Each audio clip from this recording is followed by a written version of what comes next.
my fellow humans, and welcome back to Scatter Love Tarot, with your girl coming at you with another pick a card reading. I do want to say thank you to anyone and everyone that continues to be a supportive part of this journey. I'm truly honored to be sharing this time and space with you.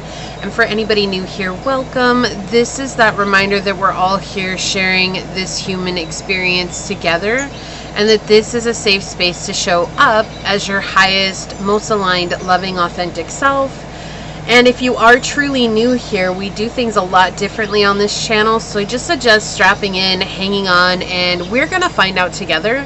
And should the messages happen to resonate along the way, it would truly mean so much to me if you were to like, comment, and subscribe below.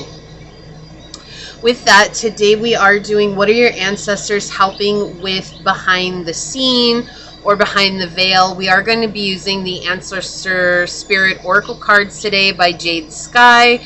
I absolutely love this deck. It is so beautiful. And yeah, let's get to our prayer so we can get this underway. If you're wondering what's in here, I had a piece of sage fall off of my my sage, and I was called to put it in there, and so it's burning as the candle's burning, and that's new. That's an interesting experience, right? So that if you're wondering what's in the candle, that's what's in the candle. It just looks different. I noticed that you can see it on the video, so all right, let's see what comes out for our prayer today.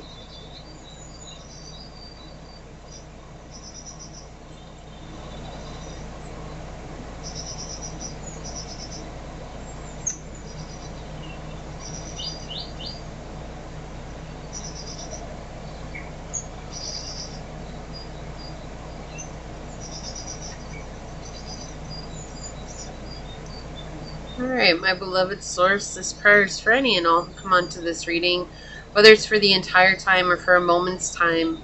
Today I ask that we connect clearly with the ancestors and they give us the messages that we need at this time, knowing exactly what it is that they're helping us with behind the veil, what it is that they're working closely with you in regards to each and every one of our journeys.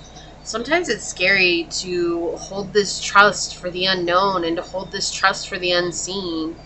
And while you were very clear many times as to how often you're helping us with our journey and giving us signs and synchronicities, as well as how the ancestors come in and present themselves, whether that's through direct messages, through our dreams, through meditation, through our altars, however it is that we're connecting with them, sometimes we get stuck in our heads.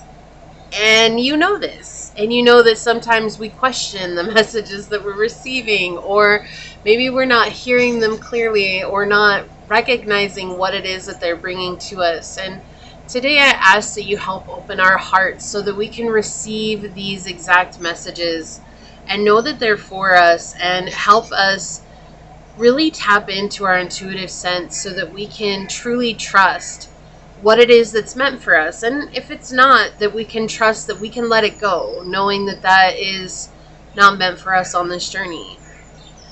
May we all open our hearts to that which is, that which will be, and that which once was, knowing that there is nothing that we can change, there is nothing that we can control.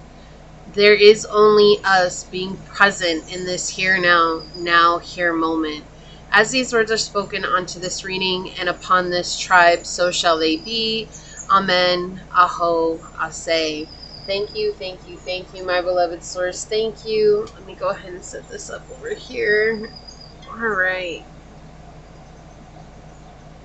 I'll move this out of the way. Let's move to the shuffle. So, ancestors of highest light and love, what are you helping with behind the veil for us? Ancestors, what are you helping with behind the veil? What are you helping with behind the scenes for us? Ancestors, what are you helping with behind the scenes? What are you helping with behind the veil? What would you like us to know? Okay, thank you. Ancestors, what are you helping us with behind the scenes?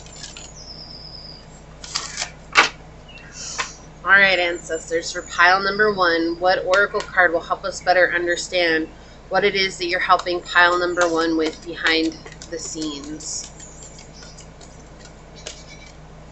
What are you helping pile number 1 with behind the scenes? What will help us better understand this? Ancestors of highest light and love. Okay, thank you. Ancestors for pile number 2. What are you helping pile number 2 with behind the scenes? What oracle card will help us better understand this, ancestors of light and love? What you're helping pile number 2 with behind the scenes. Okay, thank you. Alright, and for pile number 3, ancestors of highest light and love, what oracle card will help us better understand what it is that you're helping with pile number 3 with behind the scenes? Pile number 3, what are you helping them with behind the scenes, ancestors of light and love?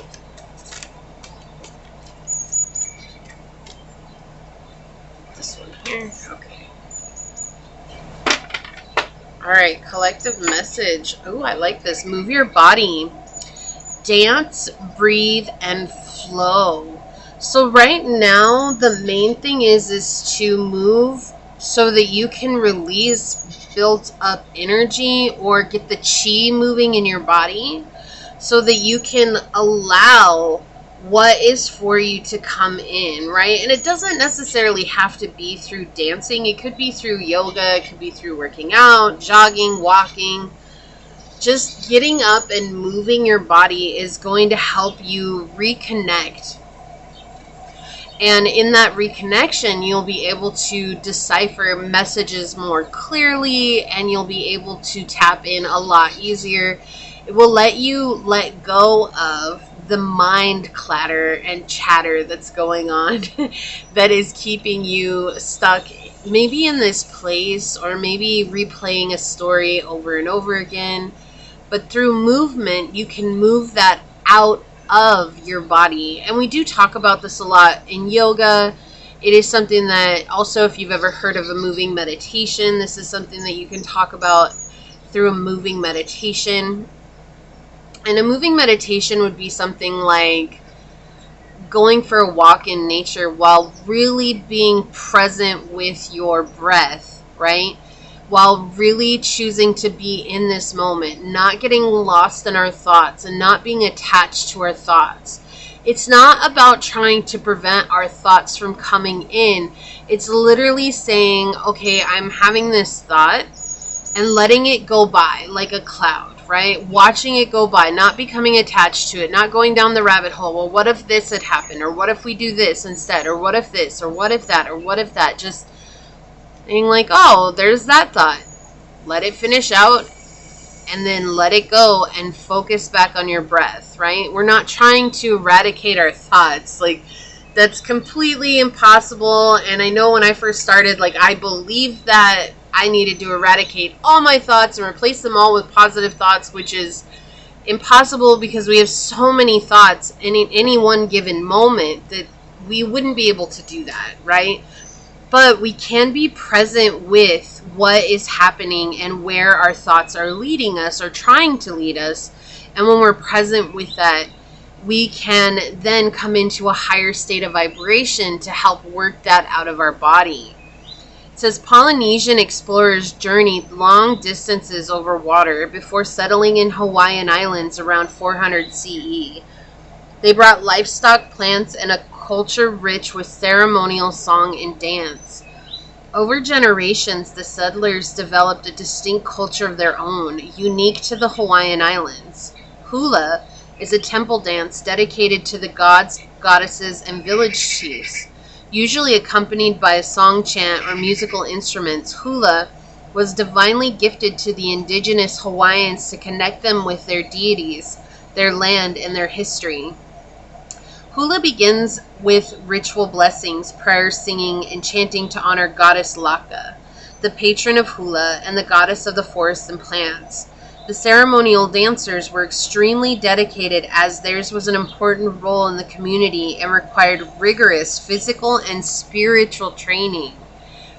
You were encouraged to ground your spiritual endeavors through breath and body work. Your physical body needs your attention. Try regular low-impact exercises such as yoga, swimming, dancing, or Tai Chi. That will improve coordination, build muscle strength, and help you focus on your breathing. Moving your body is powerful as it enables you to become more connected with your spiritual self. Be aware of your physical needs. Get to know what areas of your body require attention. Set out to increase your physical strength. This is not a time for you to put yourself down or focus on anything you may feel is negative about your body. It is a time for that powerful reclamation of your physical self or your whole self. Actively work toward the best health possible. Dancing is also highlighted. Enjoy some music, relax, and let the energy flow as you move your body. So again, just getting in touch with your spiritual self comes through that movement. And this is something I feel like your ancestors are helping with beyond the veil or behind the scenes, is because the more intact your connection is with you and your spiritual self, the easier it is for them to guide you in powerful ways on your journey and to give you that insight that you need on a day-to-day basis. Okay? Awesome. So for pile number 1, we do have this beautiful bloodstone for you to choose from.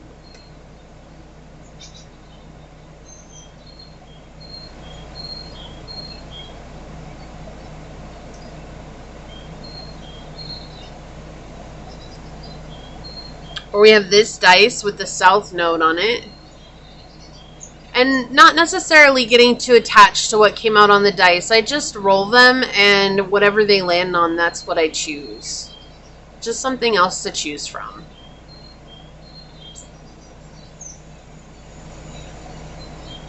Okay, for pile number 2, we have this beautiful piece of unakite.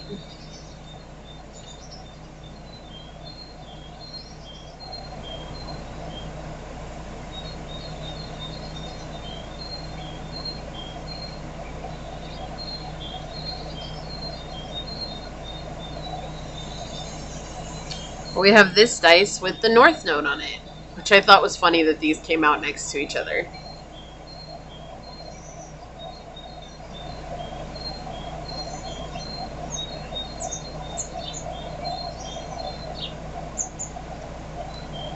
Okay, for pile number 3, we have this beautiful piece of green aventurine.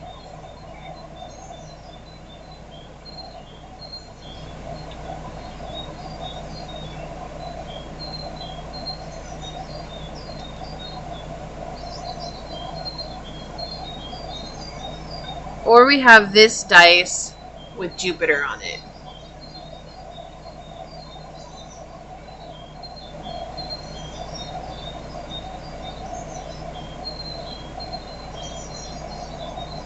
So pile 1, pile 2, and pile 3, and whichever pile you feel drawn to, that should be the pile for you.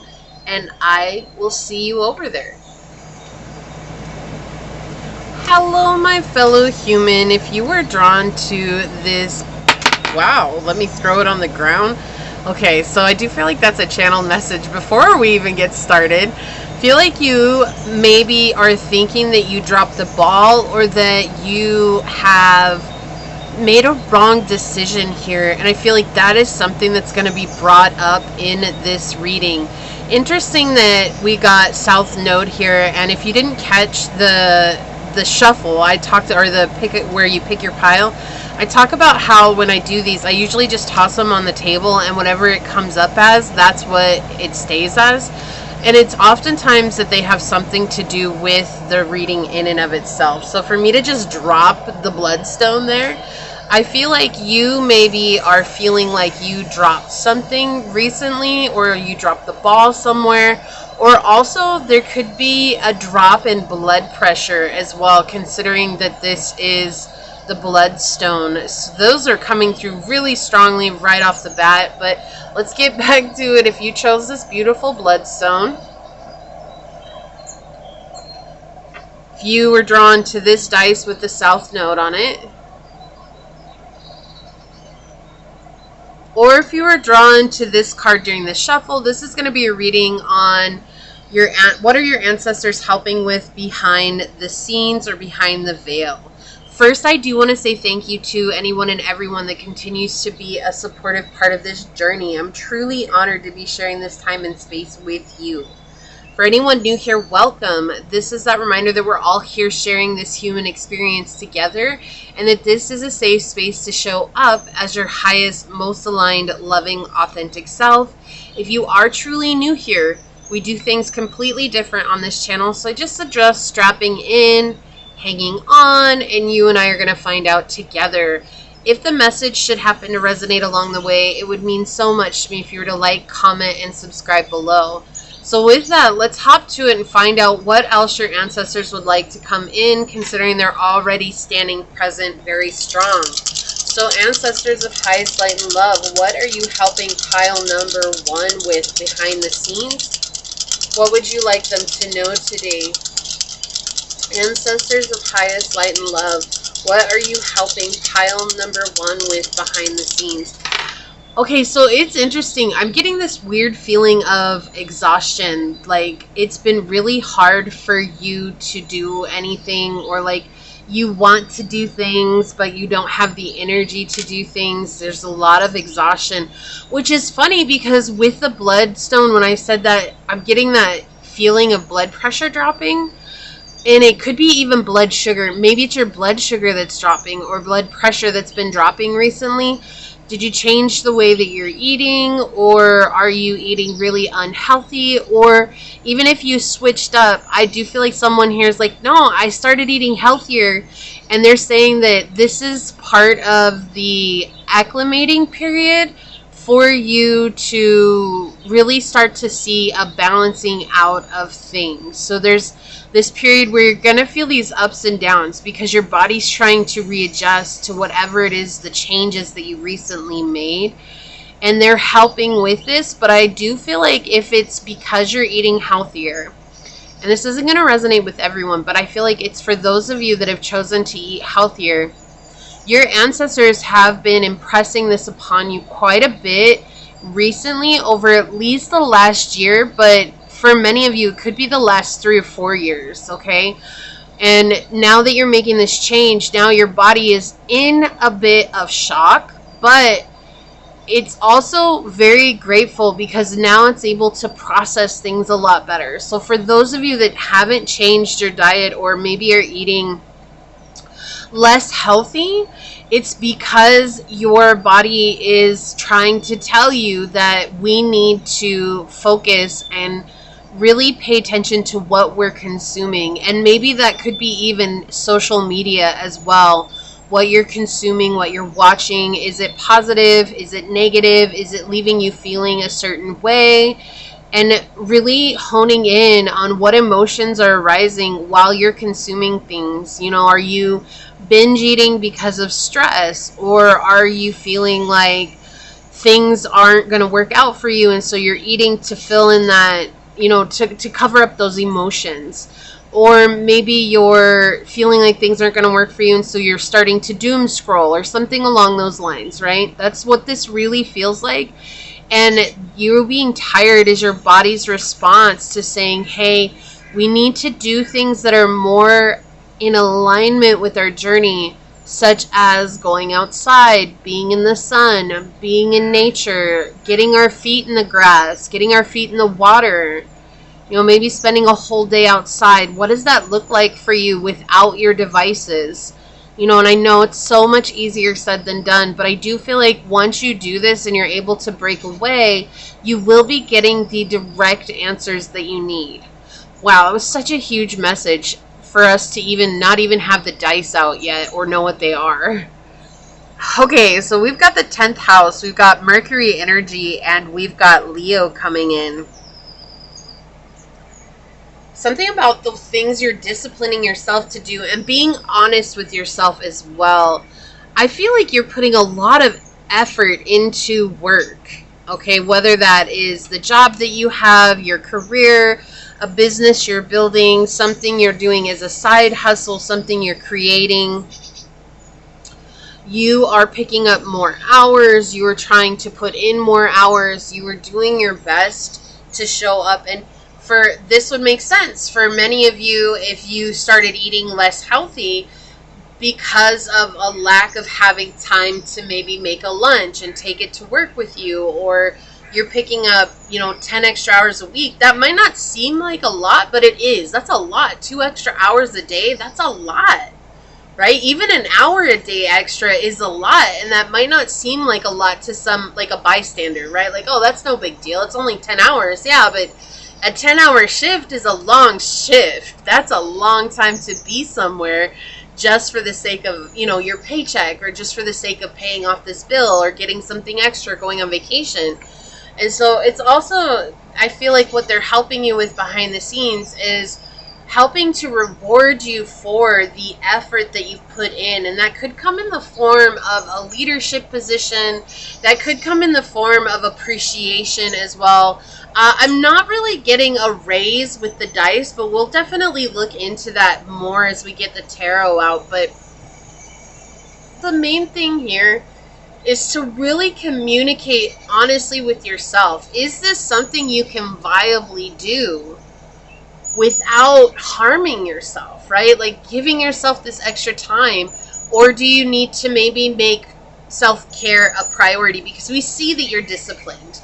We see that you're hardworking. We see that you are determined and that you built stability for yourself and that things are working out for you.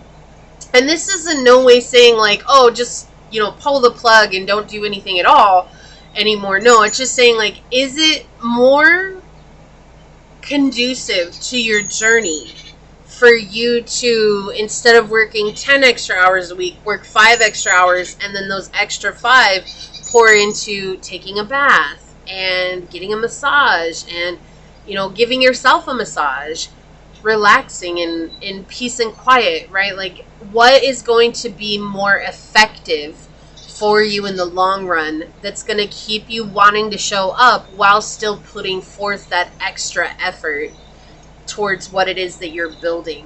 Whether that's for promotion or to get a better position or to change your job with the experience that you're getting from this position, so on and so forth. But also staying away from drama, staying away from people. I feel like there's a person or a group of people here who like to emotionally dump on you. So it's like maybe they feel like you're just someone who listened to them no matter what, and you may or may not set boundaries with them. Maybe you're not saying something because you don't want to cause problems. But I also feel, excuse me, I need some water. I feel like your ancestors are trying to help you by getting you away from this person. But also, it's one of those energies like, we can't help you unless you help yourself. So helping yourself by being honest and setting those solid boundaries is going to be a step in the right direction for you. Let's see what comes out with the tarot. Wow, your pile, just right off the bat, so much coming through. There's such a powerful energy here. You have very, very, very powerful ancestors that watch over you. I also feel like you have a big, huge following of ancestors that may go down the lineage, the line, right? Like everybody in your line that's passed before you is definitely standing in line behind you as an army, helping you with your journey, right? And this is not about fighting your battles for you. Where they may do that at times, sure, but I feel like this is them helping by doing what's necessary to help get you away from these people, but also while you help yourself. So I do feel like they're helping by giving you the signs and synchronicities that you need, that yes, your intuition is correct, but also encouraging you to not be afraid to set, like, look, I'm going to be honest, you're the sheriff in your town, pile number 1. You're the judge, the jury, and the executioner. No one outside of pile number 1 town, okay? Put your name there, right? So, for example, for me, it'd be no one outside of Becky town is going to take care of Becky the way that Becky would, right? And so being that I am the judge, the jury, the executioner, and the sheriff, and the deputy around here, that means I'm the one that has to lay down the law for myself. Right? And if I don't do that, no one else is going to. And so that's what they're saying here. It's like you have to be the sheriff in your town. Such a funny way to come through. Maybe you have sheriffs in your family, and this could be your ancestor that was a sheriff coming in, or a police officer. You have an ancestor that was a police officer in law enforcement, or in the legal side of things coming through very strongly. So ancestors of pile number 1. What are you helping them with behind the scenes? What are you helping them with behind the scenes? Yeah, I just feel like they really want you to remember that you have so much more power than maybe you realize or that you're giving yourself credit for. Yeah, we've got the moon coming out on the bottom and the upright. So right now, they're not going to be very, very upfront with what it is that they're helping you with, because there's an element of surprise here. And I already heard it. Someone, I hate surprises. Please tell them I don't like surprises. Look, I wish I could tell them that you hate surprises, but guess what? They know you better than I know you. And so they know that you hate surprises. And if the spirit realm is working on giving you a surprise, it means because it's a surprise that you're going to like. Okay, it's not going to be one that you're like, you know, I don't want to do that. Even if you're like, I don't even like surprises that I like, you know, like they're still going to be like, no, this is something that you like, especially with the moon coming out here. But there's a lot also that your ancestors are hiding from you in regards to the people who are around you that may not be for you, pile 1. They may not have pile number 1's highest interest at heart. And I feel like your ancestors are definitely shielding you from a lot of drama and a lot of BS that's going on. And while you might be intuitively picking up on it, I feel like what you're intuitively picking up on is very minuscule to the amount that's going on behind your back. Okay, so your ancestors are doing this intentionally to keep you safe, because the main focus for you, again, you're the sheriff of your town. That's the main focus for you right now, pile 1, is for you to be the sheriff in your town and to take care of yourself and to know that it's okay, right? It's like the sheriff doesn't want to arrest anybody, but if push comes to shove, they have to the lawbreakers. And sometimes we have to look at our boundaries as that, like, this is the law around here, y'all, and if you're gonna break it, well, I'm gonna arrest you. And what arresting someone means in this situation would be, wow, this is so strong. I don't think I've ever used this in any of my readings as the sheriff in town. I don't think that's ever come out before, so this is like new, funny, and interesting for me too. But what they're saying is that in this case, if someone steps over a boundary, then to arrest them would mean to basically extract yourself from the situation, to extract your time, to extract your energy, because a deficit of your energy is putting them back in the prison of their own energy. Wow, who is this? Please, if you have an ancestor that was in law enforcement, or maybe you come from a long line of people who were in law enforcement, like, let me know. I would love to see that and how that resonates with someone here, because I feel like it is, but it goes the same for anybody, right? Like, this is a very strong message coming in here. We've got the 5 of Wands in the upright. No, I'm sorry, in the reverse. We have the 9 of Swords in the reverse and the Emperor in the reverse. Okay, so this could be, honestly, there could be a father figure in your life. I was getting the family card. This could be a mother as well, very overbearing mother. But I feel like there's a lot that you're just not privy to. There's somebody here. This could be a boss. This could be a supervisor. This could, you know, with the 10th house here, we have work related, our career, path of purpose. And you had the South Node, which is that destined to let go of energy, right? So there's this very intriguing person here. And I say intriguing because really they're not very nice. This person just has a lot going for them, and they think that they are the bee's knees, and they think that they can treat people however they want. This is someone who's very, very stubborn. They don't want to change. Even though they've maybe seen you change, like if this is a family member, they've seen you go through your transformation, your evolution on a spiritual level, but they're still in this place of like, oh, it's not true, like, you know, like they're just BSing everyone, or they're just full of crap, or, you know, like they don't know what's going on. And I feel like this person or this group of people is a blind spot for you, because either you're trying to keep the peace, or you really love this person. Okay, you really care about this person, or you really care about these people.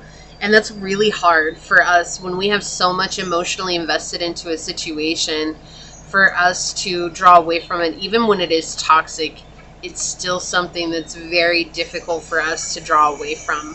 But we see this person's actually very brutal. I do think that they show their brutality to you time and time again, but they are also someone who reels you back in, whether that's through niceties or through feigning like they care, or I keep hearing like purchasing things for you, or like buying your love so that they can treat you a certain way.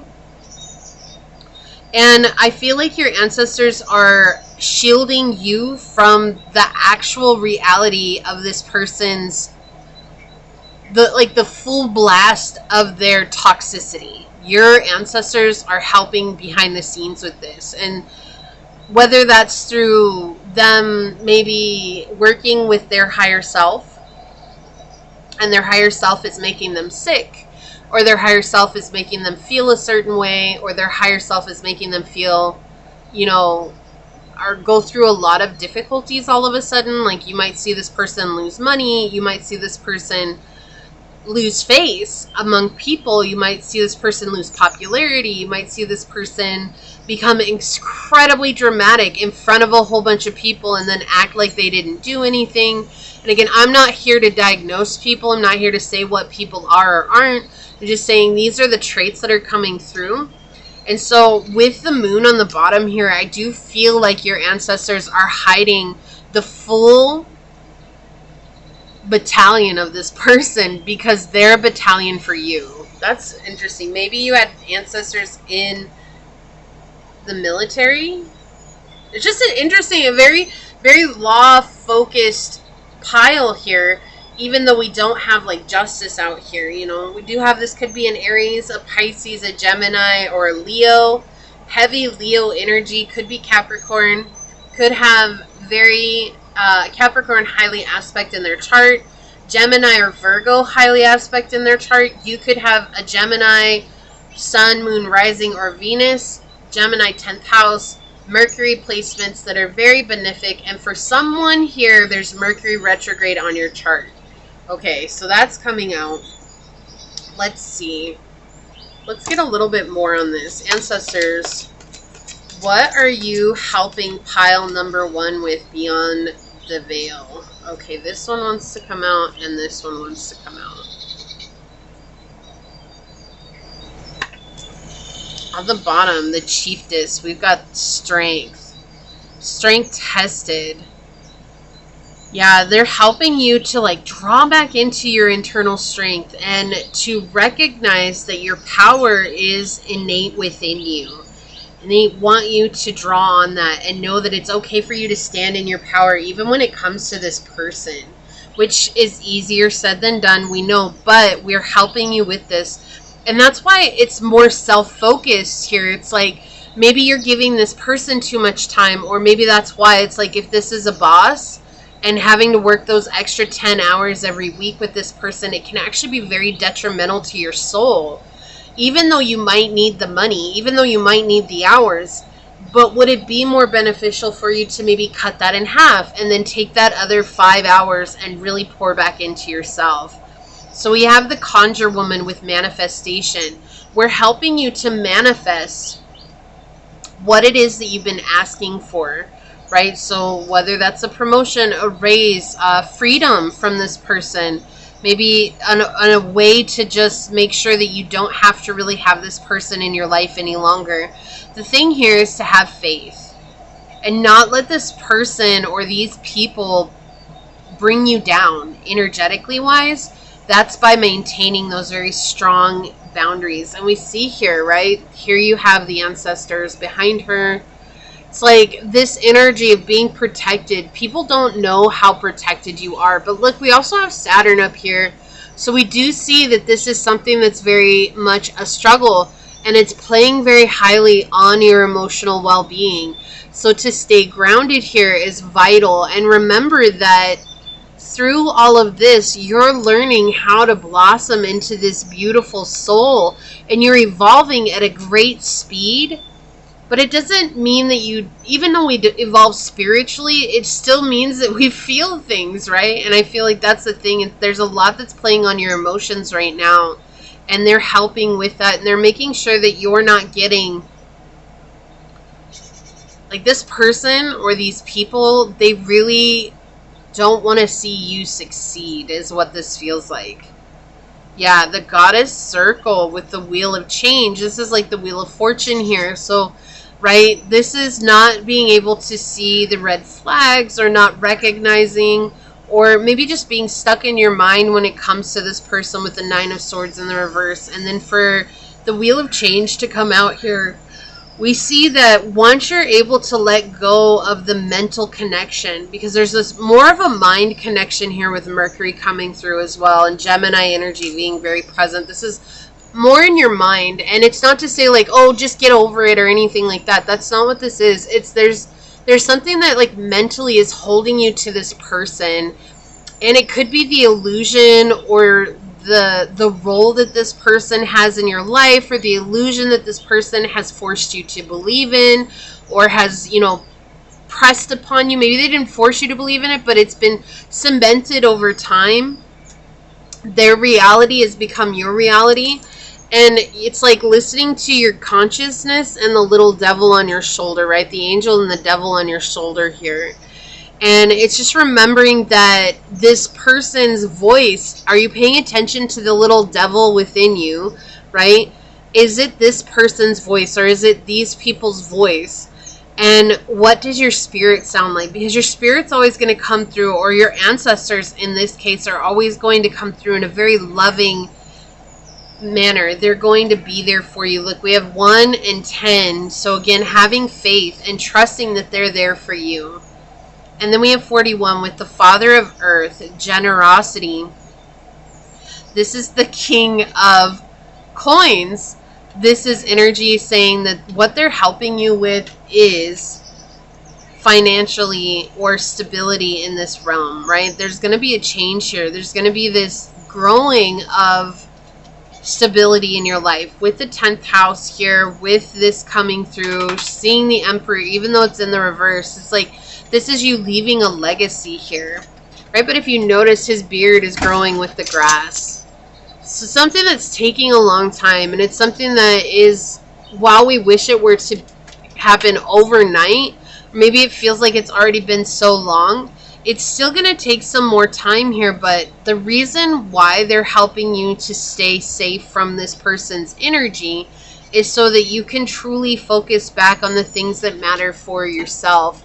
And making sure that you're taking care of yourself is the #1 priority here. So let's get some more out for you and see what else comes through. What else would you like to say, ancestors?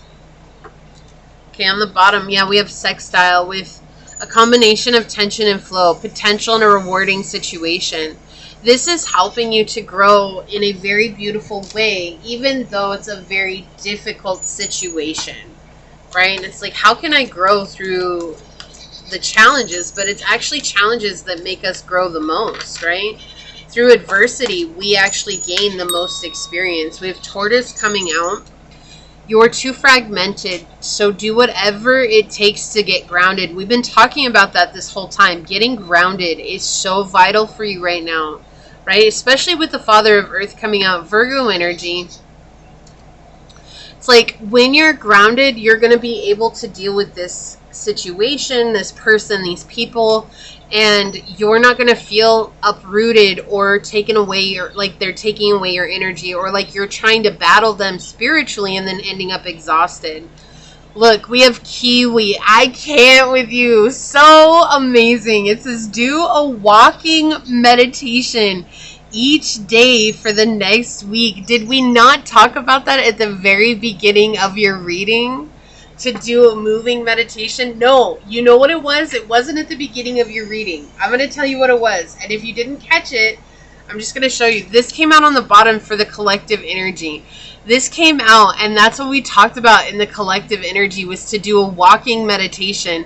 So if you did not catch the collective energy, you might be drawn to listening to that, and I would highly recommend it. If not, that's perfectly okay too. But if you feel drawn to it, there's an extra message for you. I love that that came out. That just makes me feel so cool. Like, I love when those synchronicities happen. But getting grounded and walking meditation is a beautiful way to get grounded. What else would you like to say, ancestors? Last quarter moon. Okay. Oh, you got 2 cards here. We have last quarter moon, tie up loose ends. This is a blending of opposites, very much like temperance energy coming in here. This is you being able to blend the light and the dark aspects of yourself together and trying. Things are magically aligning. Yeah, so your ancestors are helping behind the scenes to align things for you to come into this very abundant period, very prosperous. And again, it could be money, but it also could just be stability outside of this situation where you feel more like yourself. 8th house, except that it's complicated. Like, wow, we can't get more clear than that, right? This is a very complicated situation. It's a very upsetting situation as well. There's a lot that's going on. It's like you're having to deal with a lot, and especially if this is a person. It could be the job situation itself, but it does feel like it could be a person. Okay, yeah, I feel like those 2 want to come through. On the bottom, abundance. I am a limitless being and I can manifest whatever I desire in the physical reality. Okay, so you're kind of stuck in the in-between right now. Okay, and what they're saying is that in this in-between, it's important for you to keep and maintain a high vibration, especially with the magician manifestation, the conjure woman coming out here. Trine, things are magically aligning. You have the Father of Earth here. Generosity. Okay, there's a lot of abundance that's coming to you, pile number 1, and your ancestors are helping with that behind the scenes. They're also trying to help you maintain this high vibration so that you are ready to accept all of your blessings. Okay, so we have new beginnings, like the exit. Yeah, walking through the door here. Behind every closed door, a new beginning awaits. Seek new exits. So this is letting go of something here. Okay, ending a cycle, right? The wheel of change. This is ending a cycle for good. On the bottom, we have bravery. Look at this dragon with these 2 kids here. You will face a moment where your bravery must mask your fears to inspire others. Wear your bravery. Okay, so right now, you're in a period of wearing your bravery. Much easier said than done, and I know. I can't stress that enough for you, pile number 1. But they're saying is that you are more than capable of maintaining and taking care of yourself here, okay? And again, it's not about just putting yourself on the back burner here. The thing is they want you to take care of yourself. And I feel like there's been a situation recently where you really put yourself on the back burner and it was like, well, I'll get back to self-love as soon as I take care of this. But I do feel like you haven't been able to really recover from whatever that situation was. On the bottom, ideation. You know, I gotta look this one up because I'm not really sure where they're going with that. But let's see. I'm still getting used to these cards.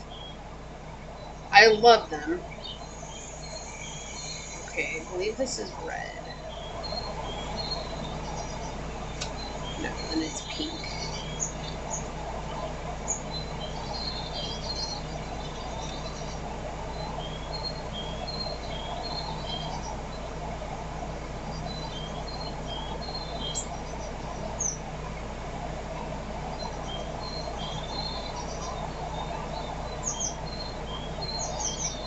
Hold on, I'm looking for it here.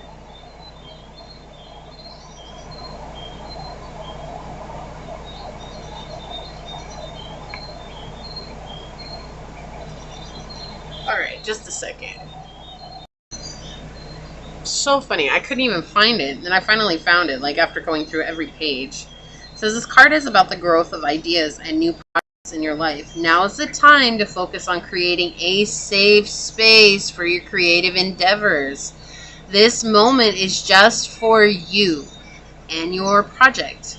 Let your ideas grow while you nurture and care for them. Enjoy this special time. Okay, and then sweetness underneath that. Yeah, so this is all about you taking care of you right now and creating space for you to pour into what it is that you want to do creatively in your life, and not worrying about someone else and not worrying about this other person or this situation right now. All right, let's see what else comes out for you here. What else would you like them to know, ancestors? Let's get an angel number on it. Here we go. Okay, on the bottom we've got balance, 222. Maintain harmony and balance in your life to manifest your desires. So all about maintaining balance, staying in this high vibration. Okay, let's get a couple of the truth oracle, and then we'll see what your oracles have to say. Destiny. Yeah, you're walking your path of purpose, pile number 1. And that's oftentimes the hardest, right? It's like we want to be in our path of purpose, but it's also going to come with its challenges, and it's going to come with its adversity, and it's going to come with its difficulties. Why? Because the more light shines, the more it irritates the demons in the people who don't want to do the work, who don't want to do the healing. You know, I watched this this show. It's called Food Wars. Not for kids, okay? Not for kids. And for those of you that, it's a highly sexual show, but anyways, it's an anime that I watch. And I love it because they're talking about the main character, Soma. I'm watching season 2 right now. And Soma, they were talking about how he's unique because his talent doesn't come from just having a natural gift, where there's this guy in there, Akira, he's able to smell anything and everything, and he can tell if food's good by its smell. And then there's the other guy that was there, and I can't remember his name right now, how he'd been around, they were talking about fish, how he'd been around fish, and he went to the fish market every day for 10 years. And Soma's dad was is a famous chef, and his dad even told him, he's like, in order for you to be good at telling which fish are fresh, you'd have to come here every day for 10 years. Well, that's what this other guy did. And so Soma, he didn't have this like natural talent that other people had. What made Soma unique is that he didn't let his failures determine who he was. He continued to show up. He continued to do the work. He continued to be this person. And he went to the fall selection, and everybody in the school, it's a very ritzy school, it's a very rich school, and he's a commoner, and no one wants to acknowledge him. And one of the guys was saying the reason that no one wants to acknowledge Soma is because they would have to then acknowledge the fact that they themselves are not doing the work, because that's where his talent comes from. It's just by showing up and doing the work. It's not anything that's like, oh, this is a God-given talent. It's literally, he became as good as he is because of trial and error and hard work.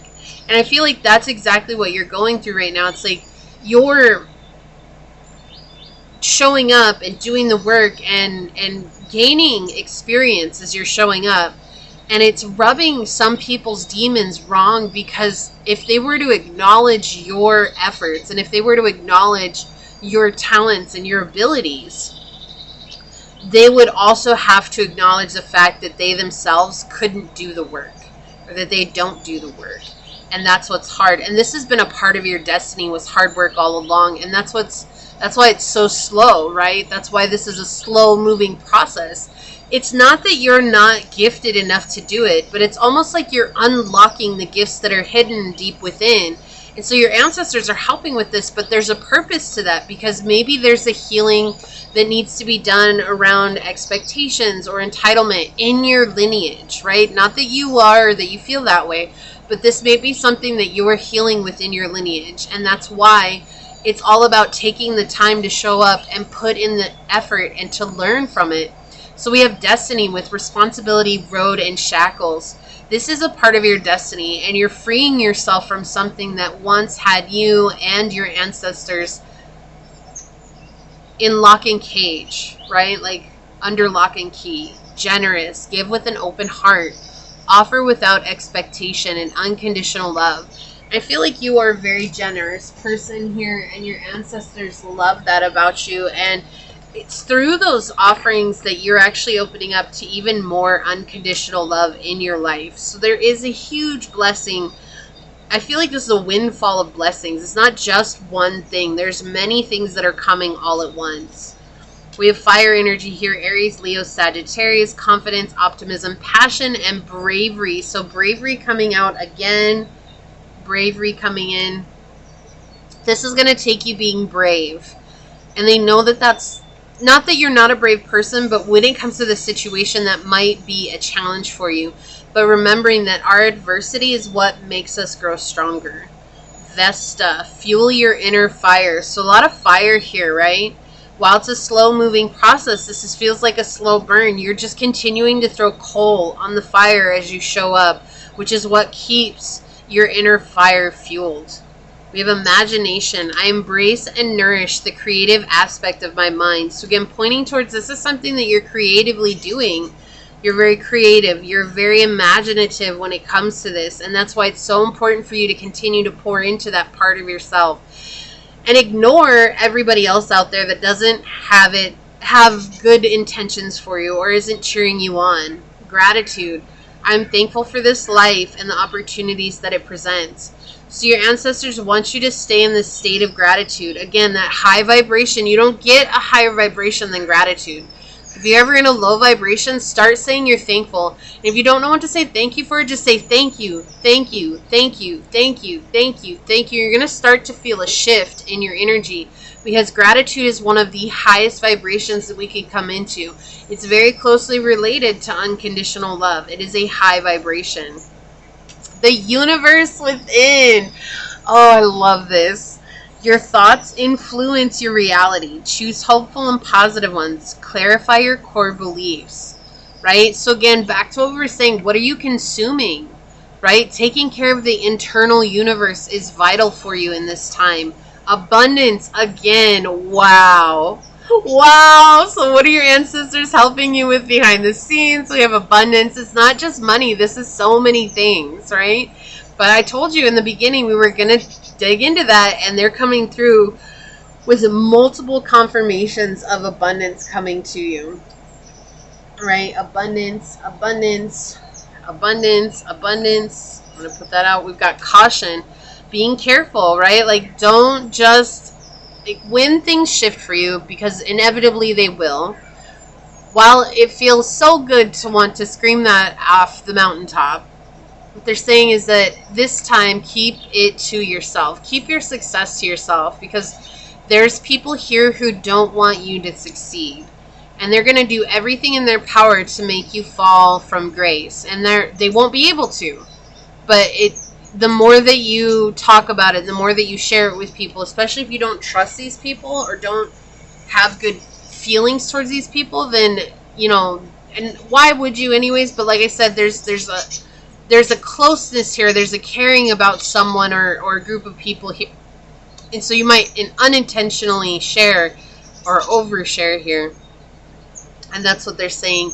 They want you to be careful. Look, a shift. Yes, thank you. Thank you, ancestors. Take a look at your life and see which areas need to be shifted to bring you more joy. Take the time to reassess your priorities and create a plan for yourself. Eternity, immortality, frozen, infinity, and curse. This tells me that you're healing family curses. This tells me that your family ancestors are following you everywhere you go. Like, they're attracted to your light, and they want to see the best of the best for you, because when you heal them, you heal it for the rest of the line.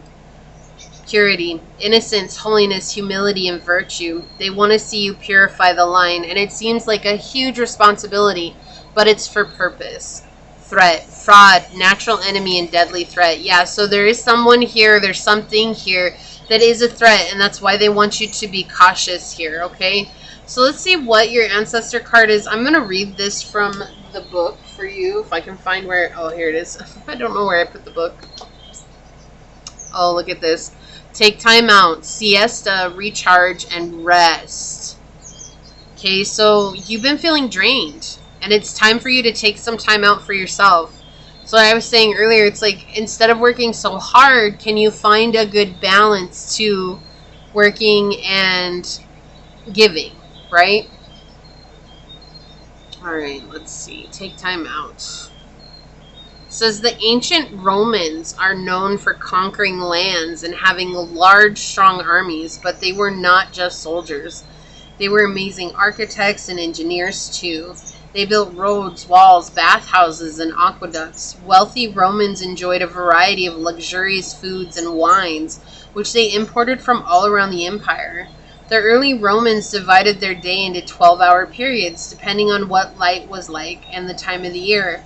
They could accurately measure sunrise, midday, and sunset with sundials. The length of the shadow on a sundial helped them estimate the time of day. In the 6th hour on the sundial, wealthy Romans would stop what they were doing, go home, and eat a leisure lunch and have a siesta, a rest or sleep, which comes from the Latin ora sexta, meaning the 6th hour.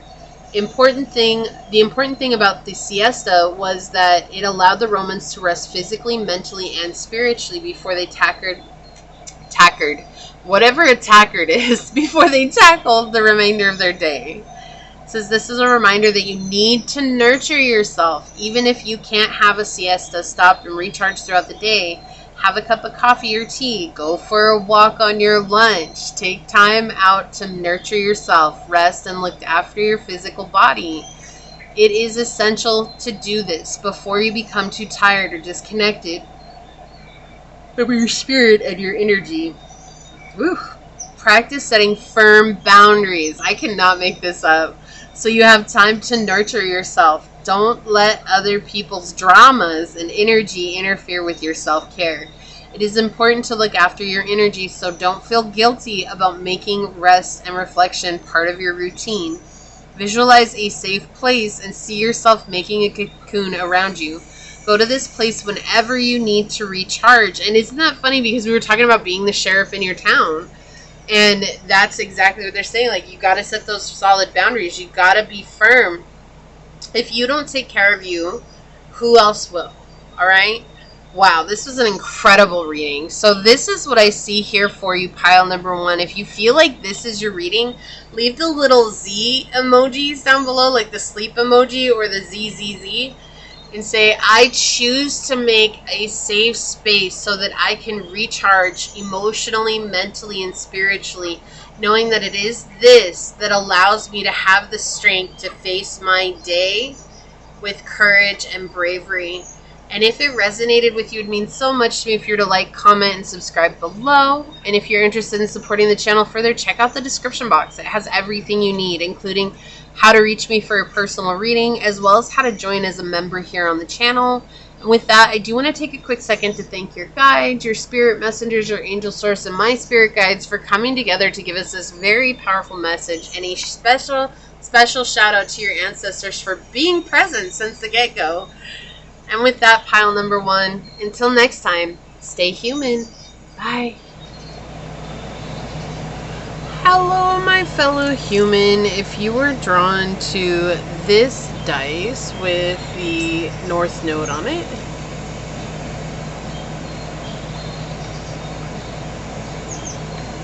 if you were drawn to the Unakite,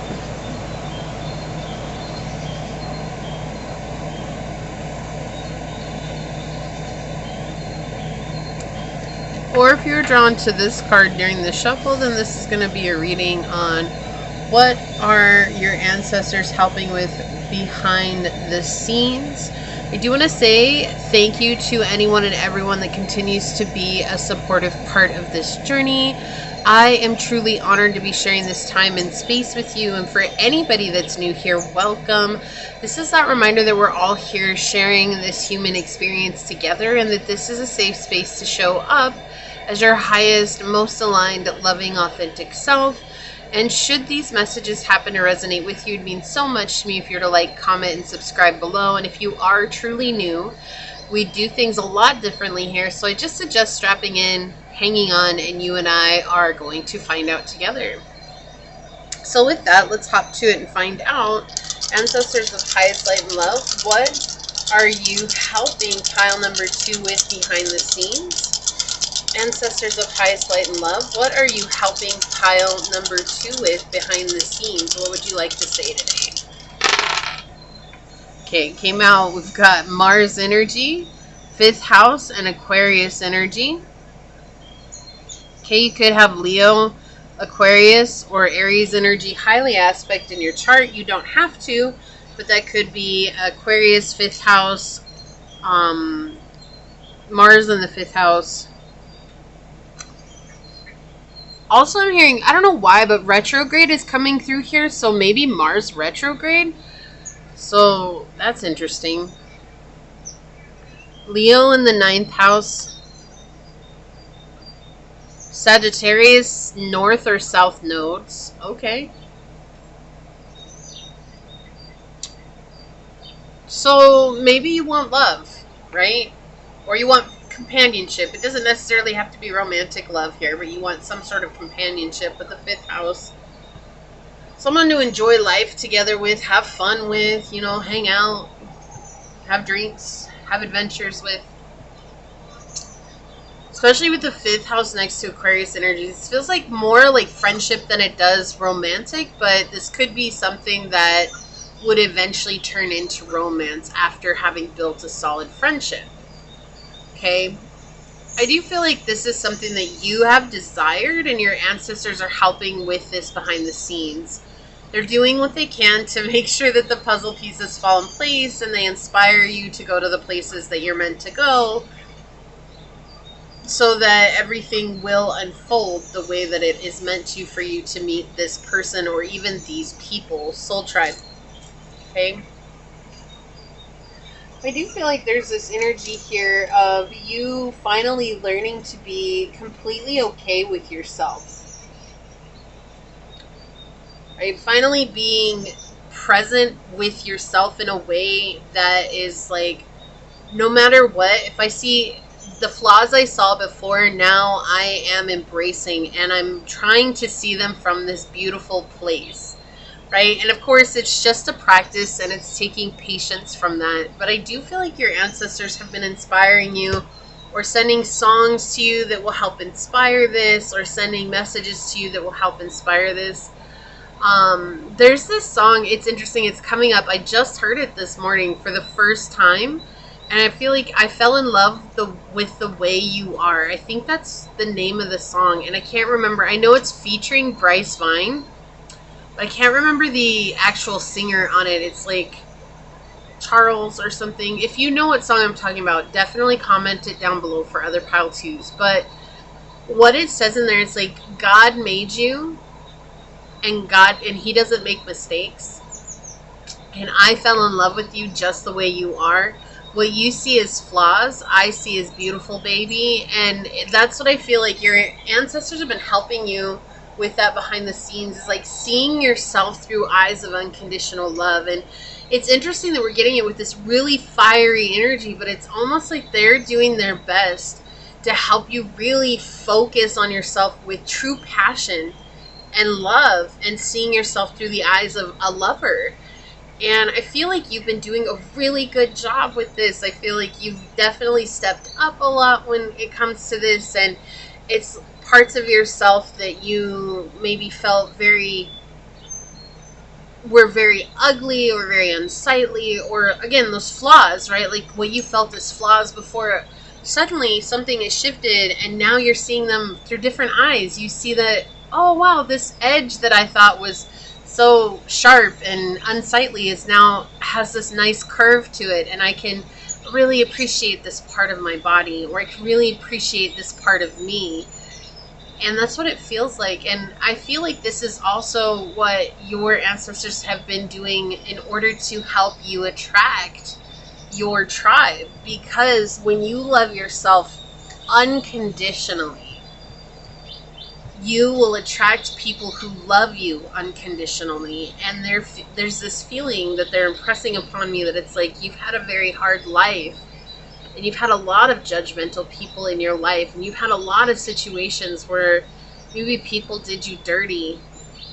And they didn't love you the way that you deserved. And your ancestors want to show you that you're deserving of love. And that comes through loving yourself first. And you're starting to be seen as very unique. You've always been unique, but like people meet you for the first time and they recognize there's something very different about you. Like maybe before you tried to blend in with the crowd, maybe before you were just trying to phase into the background. But now there's like you can't do that even if you tried, because you're starting to see you in this beautiful way. And by you seeing you in this beautiful way, it's making your light shine even brighter. And there's just this very youthful spirit about you. And there's this very joyful demeanor that you have that follows you everywhere, that people immediately are attracted to. And that doesn't mean that just because they're attracted to it that they're for you. And I feel like you've learned the gift of discernment. And you know, like you're like, it's okay to keep people at a distance, but it's also not against me to be compassionate and kind to people and give myself to people when, you know, they need help. But also knowing that this is just for a moment's time. I'm not carrying you on through life, right? And you become a leader without recognizing it. And your ancestors have helped guide you down this path. And what they're helping with behind the scenes right now is really bringing you to soul tribe. Like I keep getting that feeling. This feels very, very strong. It feels very, very powerful. And you are actually going to be a leader among your soul tribe as well. Not like better than or worse than. That's not what this is. It's just you have done so much that you inspire those that are in your soul tribe to continue to work hard for themselves. But I also feel like they're bringing you someone who's done a lot of work on themselves. And maybe without them realizing it, just by you sharing stories together, they're going to inspire you in ways that you didn't know you could be inspired. Right? To heal and to let go and to reconnect and to love. Where once you felt like you couldn't trust anybody, you're going to start slowly building this trust for another person. Yeah, I do feel like you've had a lot of broken hearts. All right, ancestors, what are you helping pile number 2 with behind the scenes? Yeah, it feels like a reward for going through the hardships. And it's not just the hardships. It's a reward for your hard work. But it's like they want you to know that what you experienced was never your fault. What is it that you're helping pile number 2 with behind the scenes, ancestors? Yeah, Aquarius energy again with both of these cards. You could have Aquarius highly aspect in your chart. Aquarius in the 6th house. The 12th house is coming in. Aquarius in Uranus and in Saturn. Okay. They're helping you to save yourself. You know, anytime the Knight of Swords comes out in the upright, it's all about being our own hero, being our own savior, our own superhero, you know, and that's what this feels like, rushing in to save yourself, rushing in to give yourself exactly what it is that you needed that you didn't have before. Let's get some more on it, because I want to dig deeper into this 6 of Swords here. What else, ancestors? What are you helping pile number 2 with behind the scenes? Yeah, having an open choice. And knowing that no matter what you choose, it's the road to success, right? Even if there is adversity. With the 4 of Cups on the bottom, finding emotional stability on your journey. The you deserve that emotional stability, and they want to see that emotional stability in your life. I feel like you put up with a lot of people who've just been emotionally unavailable. People who agree, like, okay, now I see why they brought the Six of Swords out. People who agree for the sake of getting on your good side. Not because they actually agree with you, not because they actually believe what you believe, but people who are like, oh my gosh, I can't have my own opinion, because if I have my own opinion, then pile 2 might not like me. But I want to be in pile 2's energy because pile 2's energy feels really good. And so they're helping you see this energy because of you rushing in to save yourself, of you giving yourself that beautiful energy and that love and being there for yourself. And this is the building of emotional stability and safety. Yeah, and bringing in a family, a collective, soul tribe, where you all have a similar history, like very parallel lives, and that gives you this closeness that no one else will have with you because you share very similar situations. You're going to see that you all want to give something to each other. You're going to be there for each other for that same reason. Right? And you're going to have an opportunity.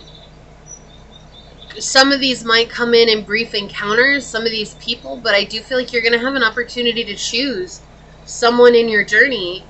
And there might be 2 people who come together. So again, it could be romantic interest. You're going to have an opportunity to choose between 2 people in a romantic way. But I really feel like this is like, you're going to be choosing your ride or die. Like, that's it. Like, you're going to be choosing your ride or die. Like, this is going to be, you're going to have people coming in, and you're going to be connecting with people, connecting with them.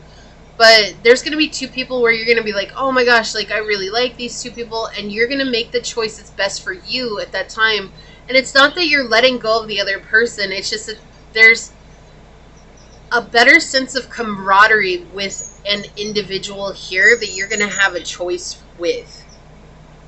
And I do feel like they sense that with you as well. Like, they might have friends too, they might have a community too, but they feel a deeper sense of camaraderie with you, and it's like the 2 of you become 2 peas in a pod, very inseparable in ways. And it doesn't matter if there's a distance between you or if you guys live next door to each other, whatever the case may be. I do feel like you're going to be in each other's lives for the rest of your lives. And it's going to be a very strong connection.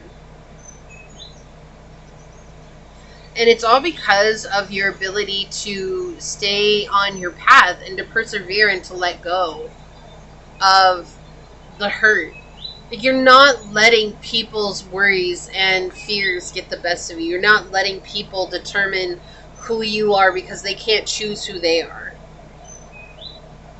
I do feel like at some point you have given up. Like, you might have given up before on friends, or given up on love, or given up on having anybody on your journey.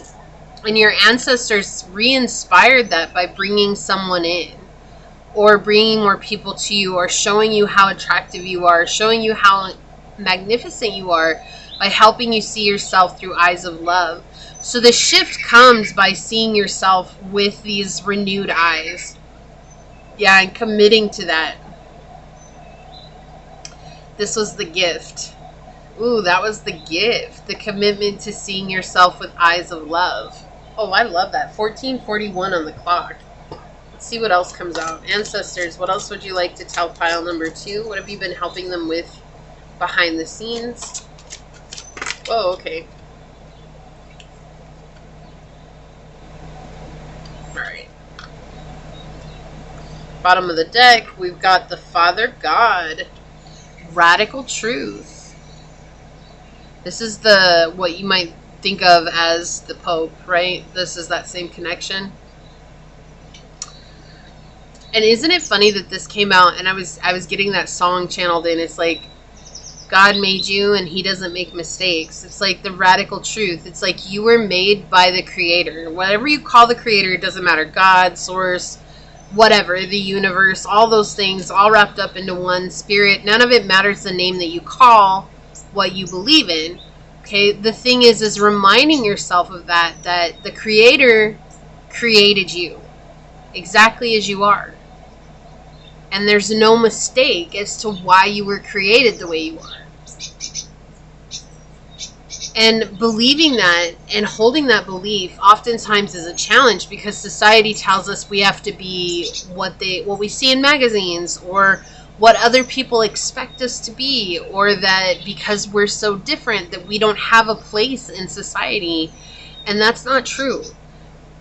That's their own fears speaking for them, because they don't understand. And with Father God coming out, there's this radical truth where maybe that's been your journey, is a lot of judgment and a lot of terror for who you are, being who you are, and being outcast for who you are, you know. And that doesn't matter whatever that has come from, whether that's your size, or your age, or your race, or your gender, or your choice, you know, who you love, or your choice in how you express yourself, or, you know, how you feel you are inside versus how you feel externally, right? Like, whatever that is, you're not a mistake.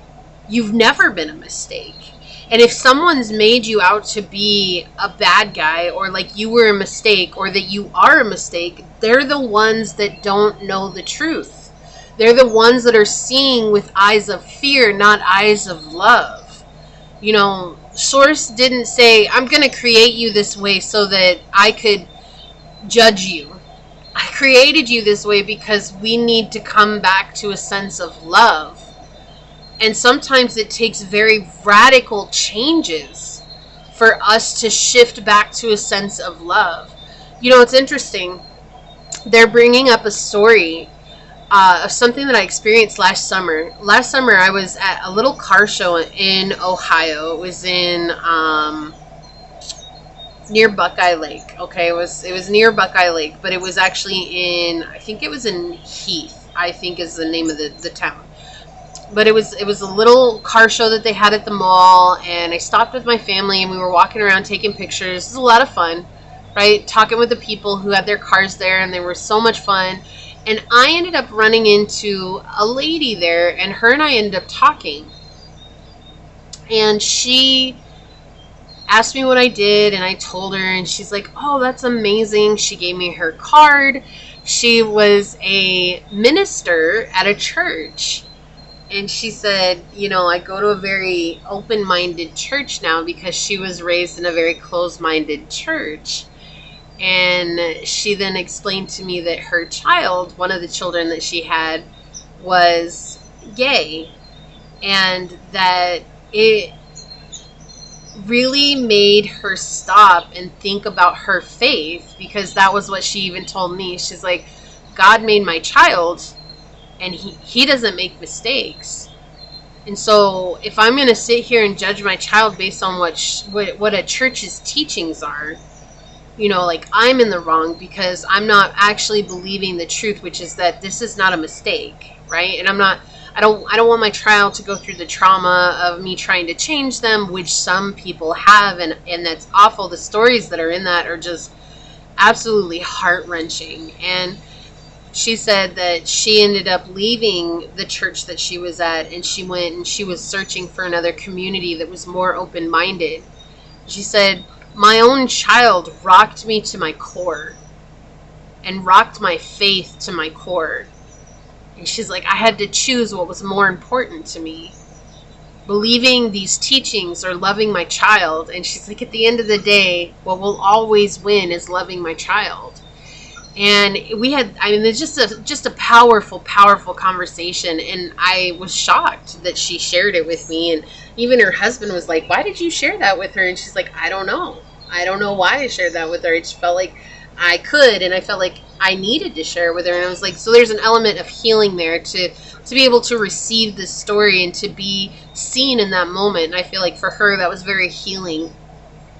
But it's interesting for that, for your ancestors to impress upon me that same story here. And that's what I feel like. So you could be, you know, you could be part of the LGBTQ plus community. You might not be, okay? It might be how you look, how you act, how you sing, right? It might be your voice, your eyes, your hands, your hair, whatever it is. But I feel like the discrimination and the judgment and being ostracized is very real here, and it's something that's been happening quite a bit in your life, and feeling like you don't belong has been a norm for you, and having to choose to belong to yourself was your saving grace, and it has become your saving grace. And by choosing to belong to yourself, you're opening yourself up to belong to a community that is going to see and love every aspect of you and be there for you, supporting you, because they too have experienced that. Wow, this got really deep really fast. Okay, so let's see what else came out for you here. The Huntress. Wow, look, Soul Awakening. Oh my gosh, I love that this is the card that I'm holding, and that's what I was talking about, is how that lady said it rocked her faith to her core. That is the definition of a spiritual awakening, is to rock everything that we've ever known. It not necessarily crumbles down, but it goes through a massive earthquake, and every part of the foundation cracks. And it's up to us to choose, do we keep building on this cracked foundation, or do we choose to leave this cracked foundation and find something more stable to build on? And so with the Huntress and Soul Awakening, this is the Judgment card here. Also talking about family, family and difficult situations with family, and that being brought up for quote unquote judgment. But also interesting, as just at face value, when we think of judgment, that's what we've been talking about this entire time while I was holding this card, was you being judged for you being you. And so this has actually brought you into a soul awakening, but you see your ancestors here are bringing you to people who are going to welcome you with arms wide open. No matter how different you may appear to be, you're coming home to people who see you. The Conjurer, manifestation. Yes, I love that this came out too for you. This is the Magician energy. And this is something that you've wanted for a long time. And so I said there's like this feeling of giving up hope somewhere along the way, or like losing or resigning to the fact that you'll ever have people in your life that treat you like family, because I've not seen that, right? Like, I've not experienced that. And if you've not seen that or experienced that, it's so easy to believe that that will never be a part of our experience. And what your ancestors are helping with behind the scenes is, do you see how magnificent she looks? Like how powerful she looks? But you notice what is different about this picture is that she has her spiritual family behind her, not a physical family here. And so it's like when you learn to rely, or when you have learned to rely on your spiritual family, you've begun to unlock this magnificent power within you, which is leading you to your people, your tribe. Wow, I almost lost my voice. The Unknown, the Enigma, and this is this is kind of like not really connected to any of the major arcana. Like this is an interesting deck, right? This is, let me grab the book. This is the Secrets of Ancestors Oracle, okay? But the cool thing about this is that it ties in directly with the major arcanas and the court cards, okay? So you'll notice, with the exception of the page. Let's see what 44 is, since they wanted me to grab the book.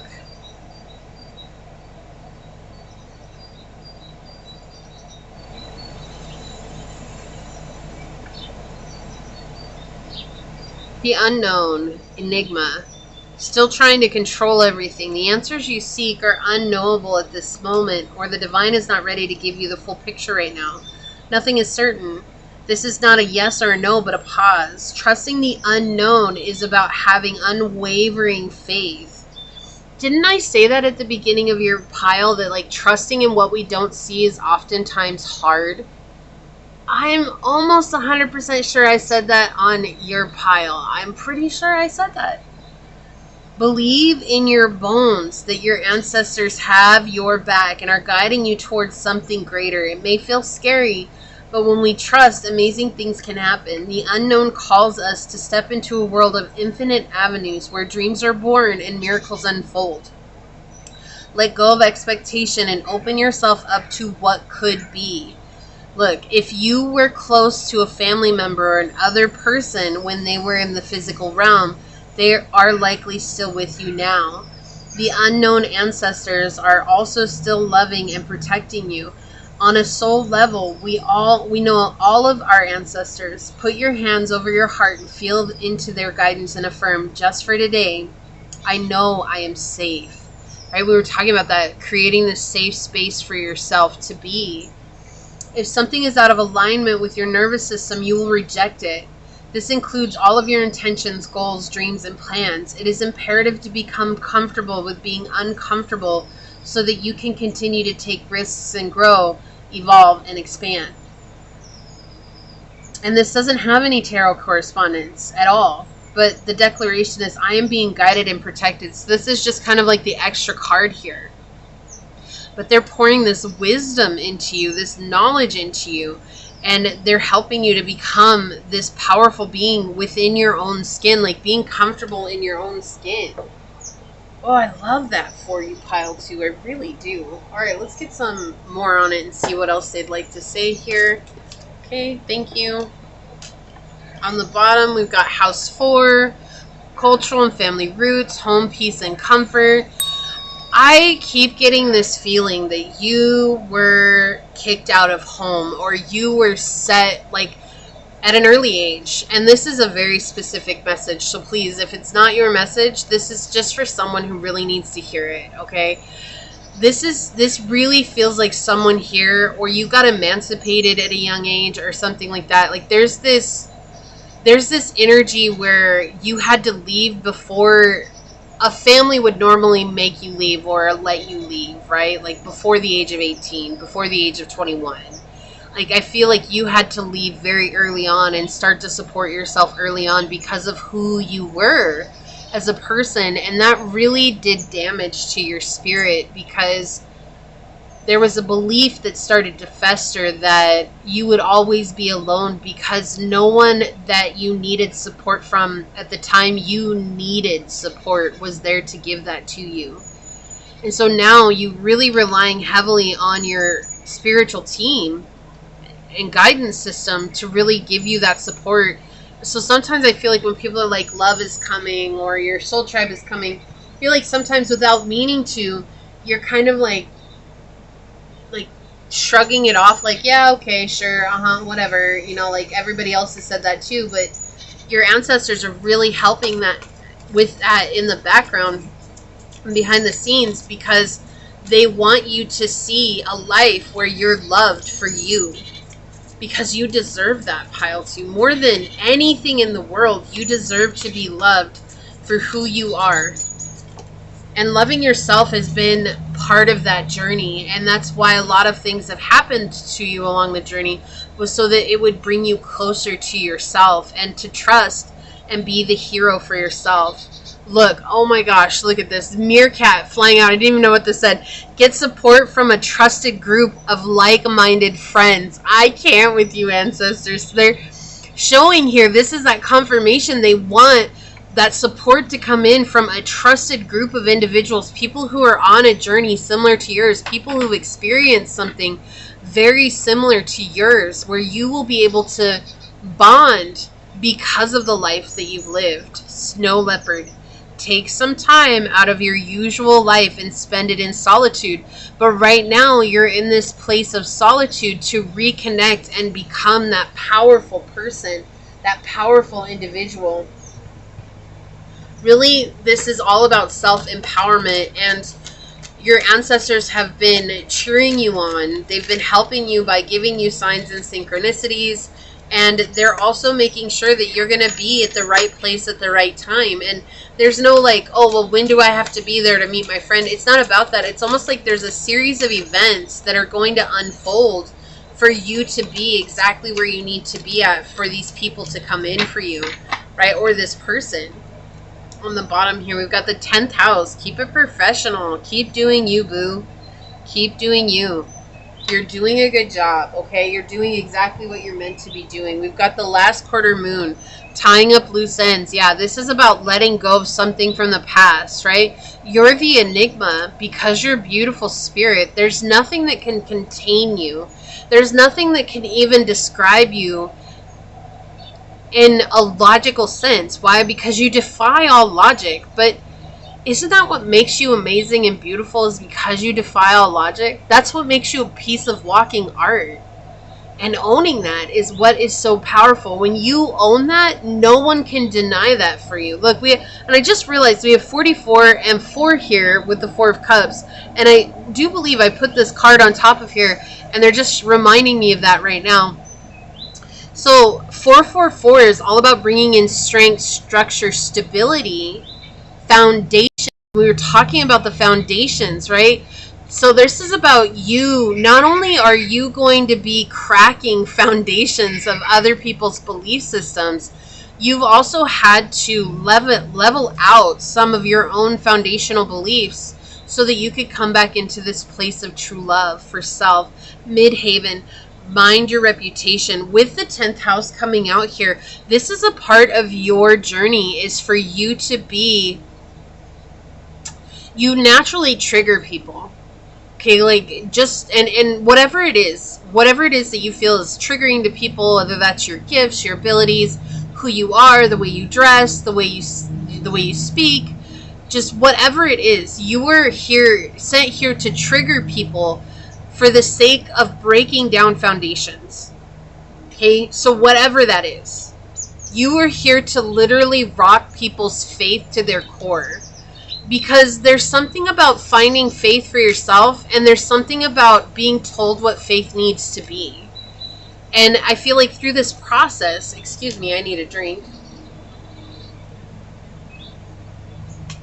I feel like through this process, you've learned how to stay faithful to source, to spirit, to the universe, because you've seen that. You've seen the beauty of that. And because of that, that is you shaking the core of other people. And maybe some very old-time beliefs, or maybe some very outdated modes of behavior that are still accepted, but are coming from a place of fear. So I do feel like, what is that? To be a conductor. You're to be a conductor of faith. To be a conductor of light and love. Discipline. I can accomplish what I set my mind to. So you're definitely a disciplined person. You focused highly on yourself, highly on the things that matter to you. By taking initiative in your own life, they want you to stay in this disciplined place, because that's going to get you to where you're going. And just remembering that it's all a part of the process. Like, you've not done anything wrong. And while you didn't deserve what you went through, remembering that everything brought you to this moment. And when you were able to release the resentment, the hurt, and the pain, and the suffering, and the attachment to what was, and open up to the fact that, you know what, all of these people showed me what I don't want and how I don't want to be treated. And I'm grateful for that, because now that I know that, I can move into a situation where I can invite people in who treat me with the respect that I deserve, and who give me the love that I deserve. Right? And so when we look at things that way, it reminds us that, okay, we don't need to hold on to resentment, because that's only holding us back. We don't need to hold on to that anger anymore, because that's only remanifesting in our lives. Right? You're in the conjure woman energy here, and that means you're in this very powerful creation energy. Flexibility. Find strength in the tentacles of the intangible, where softness overcomes rigidity. Adapt to change and exhibit flexibility. And the guy, he's mowing the grass right here, so you might hear the lawnmower. It's not too loud. I closed the window, so. He's such a nice guy. Caught me outside this morning. Hey, good morning. He was waving across the street at me. I was like, aw, he's such a nice guy. That sometimes when I stay in these RV parks, it's like being in a small neighborhood, and so everybody knows. Look at this. Yes, disruption. That's who you are. You're the disruptor. You're the disruptor. Disruption. You're here to disrupt people's belief systems. You're here to disrupt what people have thought was an okay way to live by faith, right? And it's not a bad thing. It's just, my mom always told me growing up, in order to have and to cement our faith, we have to constantly question our faith. Because if we're not questioning our faith, we're not actually asking for answers to why we should have the faith that we have. And I feel like you're the physical manifestation of that question mark, right? Like, and that's cool. That's an amazing person to be, because it's people like you, Pile 2, that actually help people come back to source, that help people come back home to themselves, and more importantly, that help people come back home to unconditional love, which is ultimately the goal. On the bottom, look, consciousness. Oh my goodness, I'm gonna leave this out here because I feel like that's so powerful. You're here to help awaken people just by being you. Like, there's really nothing you have to do. I mean, absolutely focus on your dreams and everything. Go towards what it is that you want to create, what it is that you'd like to manifest. Absolutely.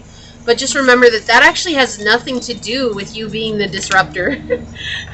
You are the disruptor just because that's the energy that you're in. That was the energy that Source created you in, right? With the Father God coming out here. I'm going to leave that here. We have empowerment, 898. Stand in your power to embrace your true potential with confidence. Yeah, so self-empowerment. Didn't I say that earlier? This was all about self-empowerment? Oh my gosh, I'm pretty sure I said that on your file. I don't know. They're starting to blend in with one another now. I don't know. I'm pretty sure I said that at one point when I was talking about the judgment. I don't know. Look, gossip flew out. We have rumors, speculation, and slander. Yeah, I feel like you've definitely dealt with gossip in your life. Slander and speculation. People saying rumors about you, saying nasty things about you. These are things like, you don't have to actually worry about that. And your ancestors are showing you, like, we've protected you from a lot of it, even though a lot of it might have gotten back to you, or just intuitively you've been aware of this going on. But your ancestors are helping you behind the scenes because they're protecting you from a lot of that negative energy. I just heard that line from Fast Five, that negativity is going to eat you alive, man. That's what they're saying. They're like, they don't want it to come back to you because you've already been down and out because of the way people have treated you before. So they don't want you to get stuck in feeling like you have to know what everyone's saying about you behind your back now. So what's happening right now is that, so with the disruptor energy, I'm getting this feeling that there might be somebody, or there might be people that are gossiping about you, but then there's also one person or a group of people who are around the gossipers, and they're like, hey, hold on, you don't even know Pile 2 like that. What gives you a right to say that? So you've actually inspired other people to stand up for you even when you're not around. So that's what I feel like your ancestors are helping you with, and you might not even notice it. We have Seagull. Yeah, cunning, perseverance, fearlessness, survival, and freedom. Oh, yes, you're going to have freedom here from so many things. And not, this is not like financial freedom. I feel like this is freedom from oppressive energy. That's what this feels like to me. I just felt someone go, ah, yes. Finally, like peace. This is having peace of mind, right? Sagittarius energy, optimism, exploration, and freedom. Yeah, you're this very upbeat person, and I feel like you're very optimistic. You're very outgoing when you want to be, although I do feel like sometimes you're very reserved because you're not sure of how you're going to be accepted or taken. And what your ancestors are saying, just be you 100% every day. Don't worry about everyone else because we're protecting you from this. And you're standing in this place of leadership where you're actually giving others the courage to stand up against wrongdoings like this. Full moon. We got last quarter moon and the full moon. All is being revealed, okay? So you might not see it right now, but soon they're going to show you a lot of things that maybe you weren't privy to. Fifth house came back out. Let's have some fun. Girls just don't want to have fun. Oh, girls, they want to have a that's all they really want is some fun. Yeah, why is that coming out right now? So I just feel like that's it. Just have a good time. Have a good time. It's so funny. That was just so strong and coming in. I feel like that's the thing. Love what you do. Love who you are. Look at how vulnerable this person is up here, right? You could say it's a woman. You could say it's a man. There's no really telling. It's just a person that's here. It doesn't matter. All it's showing is just there's a huge vulnerability to this, but they're also enjoying themselves. And they're letting their vulnerabilities be seen, right? This person here is painting them. That, to be seen by everyone, to be open just to who you are at all times, that is to be vulnerable.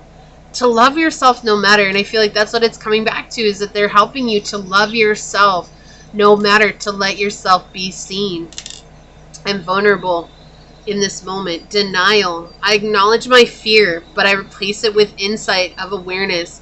I don't feel like this is describing you. Okay, I feel like your ancestors are showing like this is exactly what they've been helping you with behind the scenes, is you're the disruptor, right? You are the person who comes in and you disrupt people's energy. People who've been in denial for so long, and it's like, oh, they deny all these things. They deny all these things. And it goes back to that story I shared with you about the woman in the parking lot. Like, so many people denied her child, saying, like, you need to fix your child. You need to do this. And it was up to her to make the choice that was best for her and her family. And doing that helped her to get away from a very toxic community that she didn't realize until she left, right? Because it was just all that she'd known.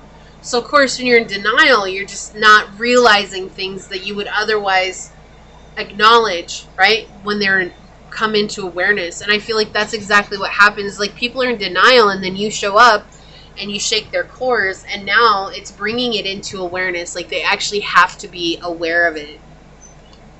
Mental mastery.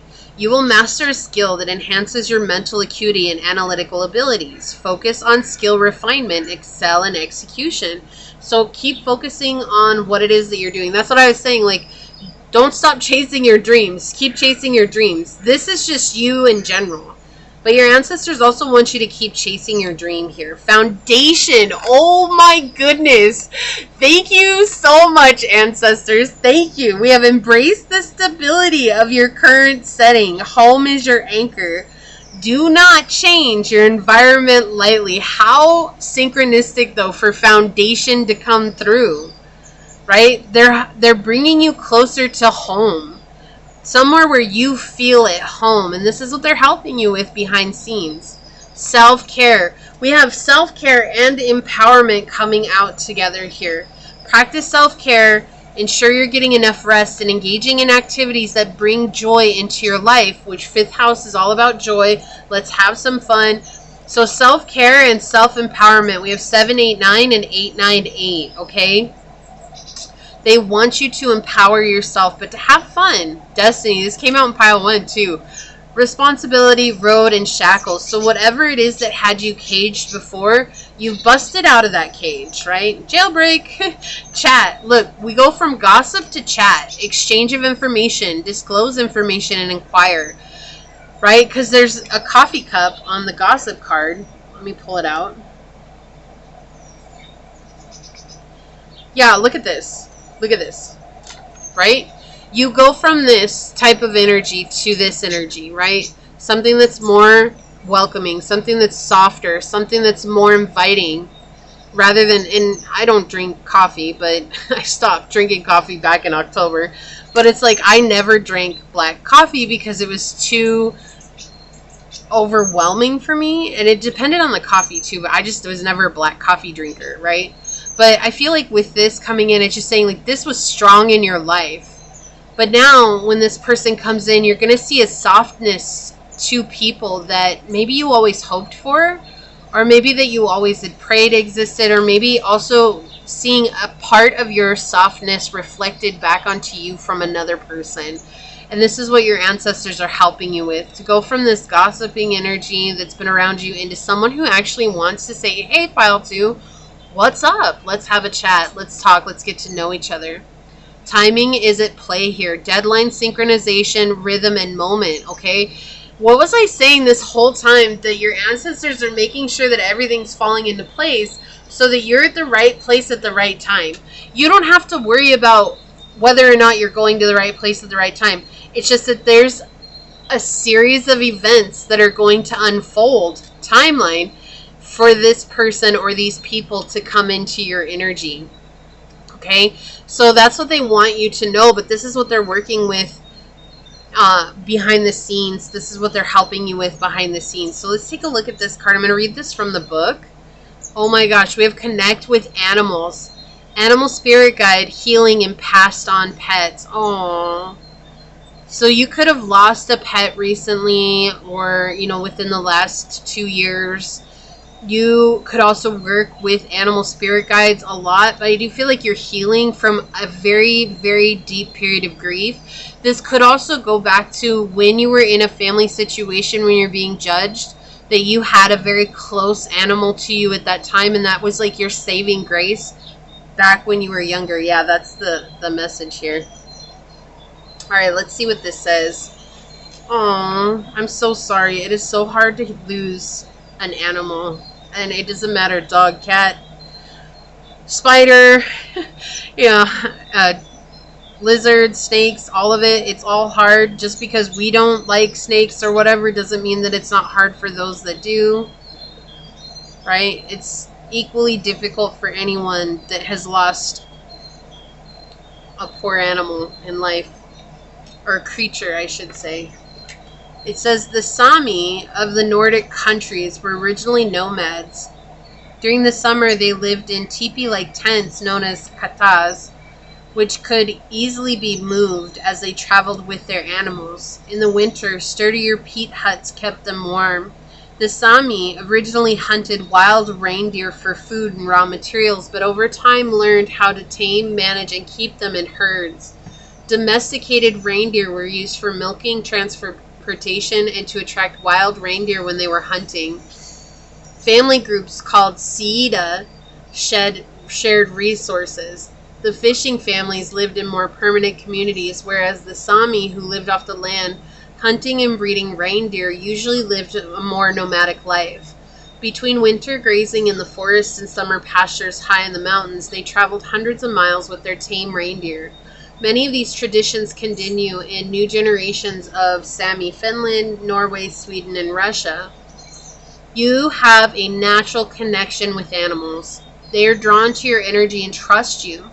You have a gift for communicating with and healing all kinds of animals, including fish and birds, right? So not just holding it to dogs and cats. There's an array of animals that are being represented here. Creatures. There's an array of creatures that are being represented here. You may have been thinking about working with animals, adopting a rescue animal, volunteering at an animal shelter, or looking after injured wildlife. If you already work with animals or have pets of your own, this card is a confirmation that you are on the right track, and keep up the great work you are doing with animals. This card may bring a message from your beloved pet that has passed away. Try to see or sense your beloved pet. You may feel heat or tingling on your body, or feel your pet's presence around you. Your pet wants you to know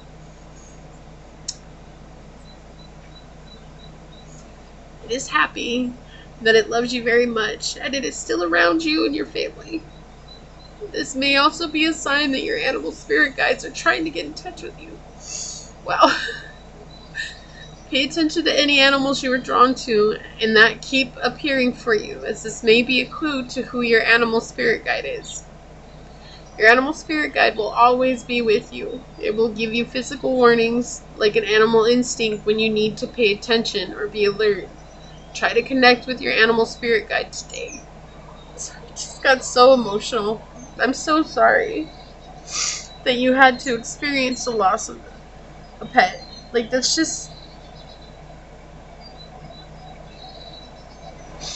You know, I've experienced the loss of family, and I've experienced the loss of pets, and I love my family, but pets are a different type of love that they accept us no matter what, and that unconditional love is so rare. We don't see that often with humans. That to lose that and to have that void in your life is oftentimes incredibly difficult and hard, and it's hard to get over, and it's hard to heal from. You wonder if things will ever be okay, and they do, they get better, but it's hard.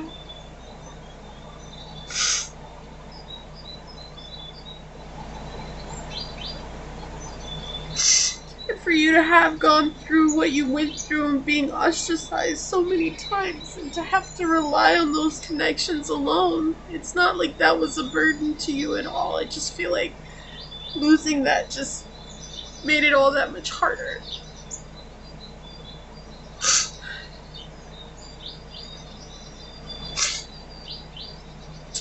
So those that you have lost are here with you, and I also feel like they're very much helping your ancestors along this path to you finding a community or a person who loves you unconditionally the way that you love as well. Let me take a drink of water and get grounded again. Wow. Here's a big, big, big hug. I love you, Pile 2. I'm so sorry. I just want you to know you're not alone.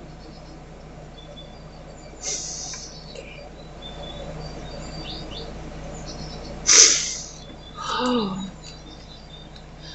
Whew. Got me up in my feels over here. Okay.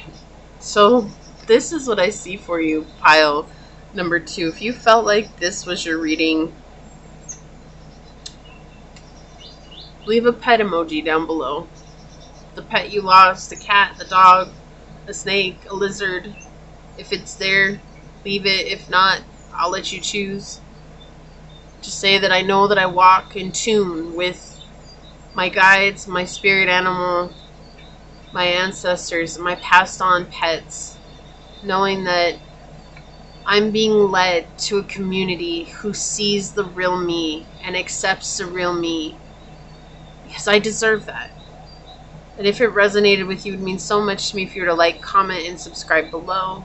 And if you're interested in supporting the channel further, you'll find everything you need in the description box, including how to reach me for a personal reading, as well as how to join as a member here on the channel. And with that, thank you so much for letting me connect with you in this way, Pile number 2. I'm truly honored. We do want to take a quick second to thank your guides, your spirit messengers, your angel source, my spirit guides, and a very special shout out to both your passed on pets, your spirit animals, and your ancestors for coming through to give us this incredibly powerful message. And until next time, Pile number 2, stay human. Bye. Hello, my fellow human. If you were drawn to this green aventurine,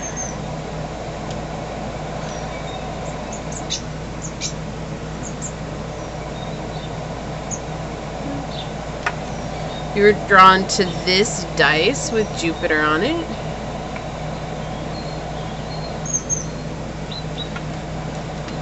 or if you were drawn to this card during the shuffle, this is going to be your message on what are your ancestors helping with behind the scenes. I do want to say thank you to anyone and everyone that continues to be a supportive part of this journey. I'm truly honored to be sharing this time in this space with you, and anybody new here, welcome. This is a reminder that we're all here sharing this human experience together, and that this is a safe space to show up as your highest, most aligned, and loving, authentic self. Should these messages happen to resonate with you, it would mean so much to me if you were to like, comment, and subscribe below. And also, if you are truly new here, we do things a lot differently on this channel, so I just suggest strapping in, hanging on, and you and I are going to find out together. So with that, let's go ahead and hop to it and find out. Ancestors of highest light and love, what are you helping Pile number 3 with behind the scenes? Ancestors of highest light and love, what are you helping Pile number 3 with behind the scenes? What would you like to share with us today? Ancestors of highest light and love, what are you helping Pile number 3 with behind the scenes? Okay, so we've got the first house. We have Capricorn, and we have Neptune. Interesting.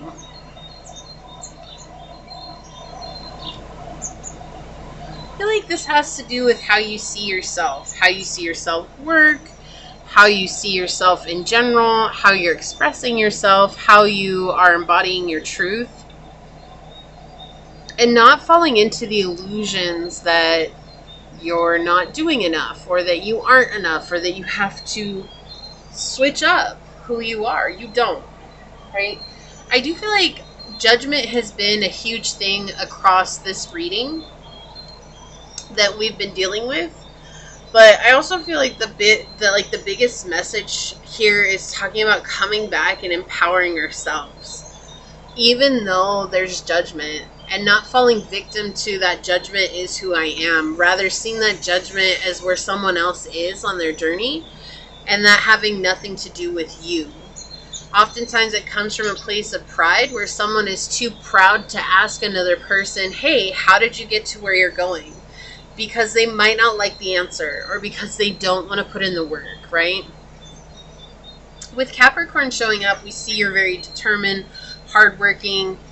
I'm hearing vigorous person. That just came out. Very vigorous, have a lot of vitality. You're like very always on the go. That's what this feels like. Always on the go. You're always doing something. You're always creating something. You've always got something going on. And maybe you've identified with all those things that you've been doing as well. Like, I'm a worker, I'm a mom, I'm a dad, I'm a cousin, I'm a brother, I'm a sister, I'm a friend, I'm, a lover, I'm a child, I'm all these things like you're identifying with, and it's beginning to diminish the truth of who you really are, which is the I am. The observer, right? We are really nothing. We are simply I am, and we are nothing altogether. And it seems like a conundrum. Like, how does that work? But it's the reality of letting go and surrendering to these ideas that we have to identify with the things that we do, or the roles that we play. Those are just things that we do. That is simply a role that we play, or that is something that I spend my time on, or that's a gift that I'm able to express, but it's not the whole of who you are. Like, an example would be like from my own perspective, right? Like, I used to identify with being solely a psychic medium, but that's a gift that I have. It's a gift that Source chooses to express through me. It's not even me. I am, and I am the vessel. But I'm not identifying with the vessel. I'm just identifying with the I am. And it's not even an identifying with. I think that's the wrong word. It's just the knowing. It's the knowing that I am. And that's the only thing that matters. I feel like you've maybe been so busy, and your ancestors are trying to draw you away from the illusion of holding on to these identities. Because when we hold on to these identities, we lose ourselves. We lose our expression, and we lose our vitality, and we lose our energy, and we begin to believe that if we can't put into those things that we identify with, then there's something wrong with us, or like we're not upholding our end of the bargain, when sometimes that's just life, right? Like, life is always going to be lifing, and sometimes it's going to take us away from the things that we do, even the roles that we play. And how can we not identify with those things? And I feel like that's what your ancestors are really trying to help here, because they keep feeling that this is an identity thing. This has to do with what are you identifying with, or what, and this could be a label that you're identifying with. This could be, and I'm just going to say, like, maybe it's being spiritual, being a twin flame, being psychic, being intuitive, being able to have discernment. Like, these are all things that aren't actually you. It's just part of the journey. And when you let it go and let it be part of the journey, almost like tiles that we step on as we walk on the journey, right? Yes, they might carry with us for a time, for our whole lives even, but it's still just the path we carve. It's the path that we're making. It's not who we are. That's just a part of the journey, a part of the path. And I feel like that's what your ancestors are really helping with behind the scenes, is to help you come back to this sense of understanding who you are, so you can come from a very authentic place and express yourself authentically. And I feel like sometimes we get very confused about what authenticity means. Oh, well, I'm just a hard person. But if you're a hard person, generally that would mean that the hardness is a mask because of the situations and circumstances you went through as a child. So that's not really your authentic self, right? And so we have to look at those things. And this is just an example here. And so I feel like that's exactly what your ancestors are helping with behind the scenes, and helping to intuitively inspire you and give you downloads that, when we're trying to see through the haze, we're not necessarily seeing clearly. And to let go of the holding on to, I have to be this, or things have to work out this way, or things are going to be this way, and surrendering to the journey in and of itself. And in that surrender, you then allow things to be exactly as they're meant to be, which is outside of our control. Wow. This is gonna be a reading that's real deep. I can already feel it. On pile 3, sometimes y'all be hitting me. Hitting me in this way. I love it. I do. I appreciate you. Alright, let's find out. Ancestors, what are you helping pile number 3 with behind the scenes? Yeah, I keep feeling like there's more confidence when you let go of the label. It doesn't take away from you, and it doesn't take away from all the things that you've accomplished. But maybe that's your family is always identified with the money that they've made, or they've identified with the positions that they've held, and that's something that you're learning how to let go of. And I do feel like there's a sense that maybe there's an immature holding from your generational curses. So like where your family was very immature when it came to those things. Like an example could be where they believed that a job would go belly up if they didn't work there, even though they were a totem pole worker, right? Like at the bottom of the totem pole. Or they believed that no one made the same amount of money as they did, and so they had the chance or the opportunity to treat everyone how they wanted to because they held the bank. Or maybe it's because they had a nice car even though they couldn't barely pay for their car. Like it just feels very like immature, these beliefs. And so it's not necessarily you, but it could just be that lingering sense of a generational curse that you're letting go of, a generational belief that you're letting go of. Ancestors, what are you helping pile number 3 with behind the scenes? Thank you. Facing reality is what I'm hearing right now. And that's the reality of what's behind everything. What's behind the veil, the reality, the truth.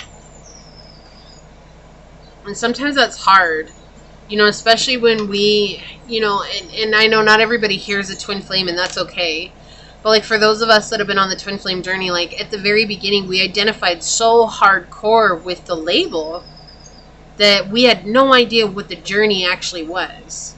But the label was so important, and the label is still so important. And oh my gosh, I have to hold on to this label because it makes me feel special. Well, the same thing could be for a position. Maybe you're a CEO.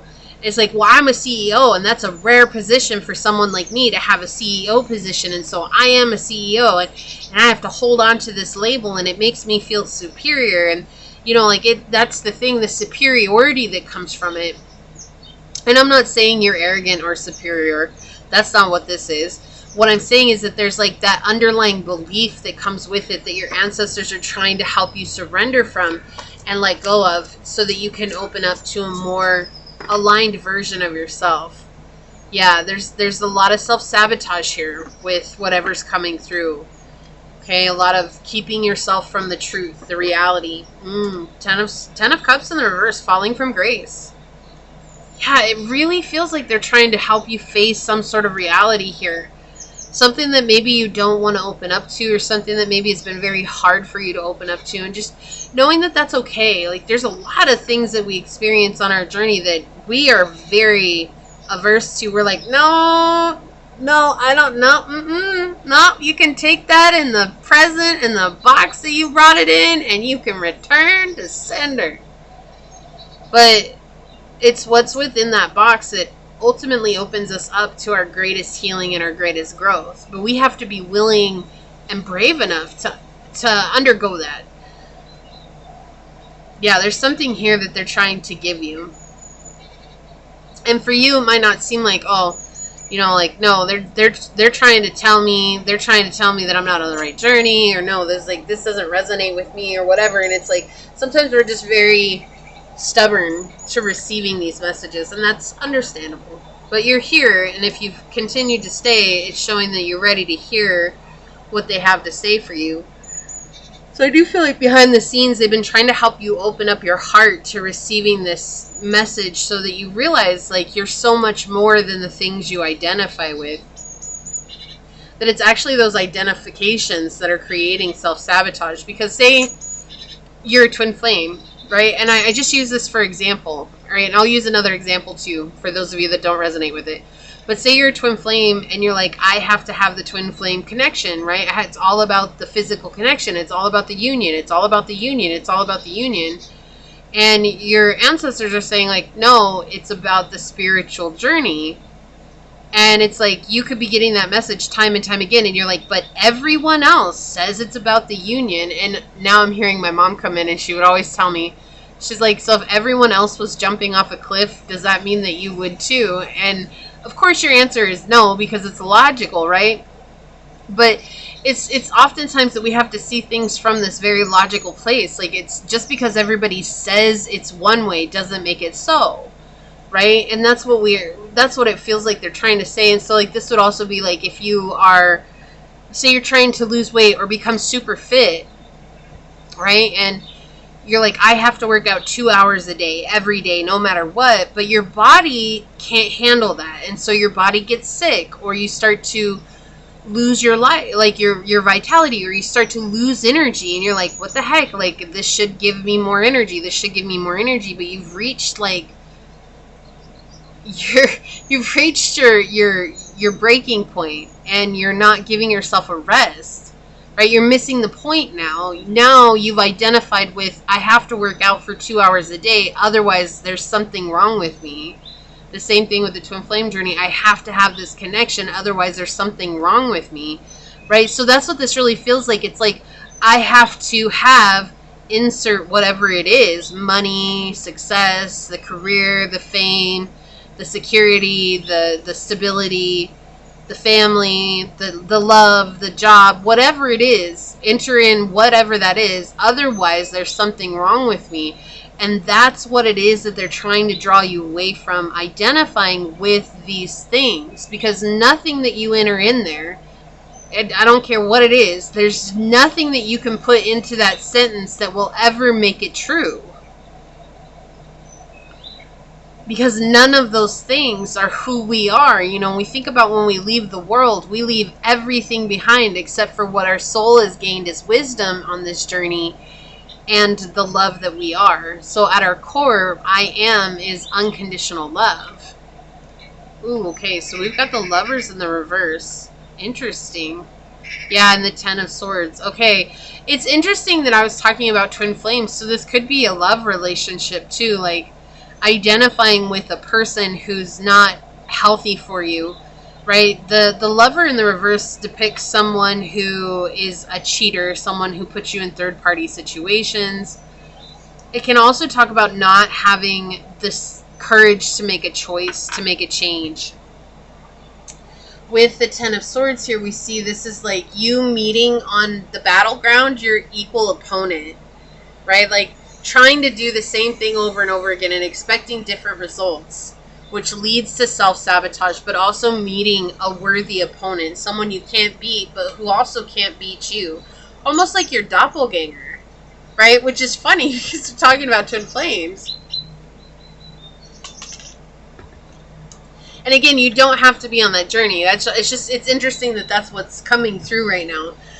But that's what they're saying. So, like, this could be a job, but you're meeting your doppelganger, and your doppelganger is the person that you cannot beat.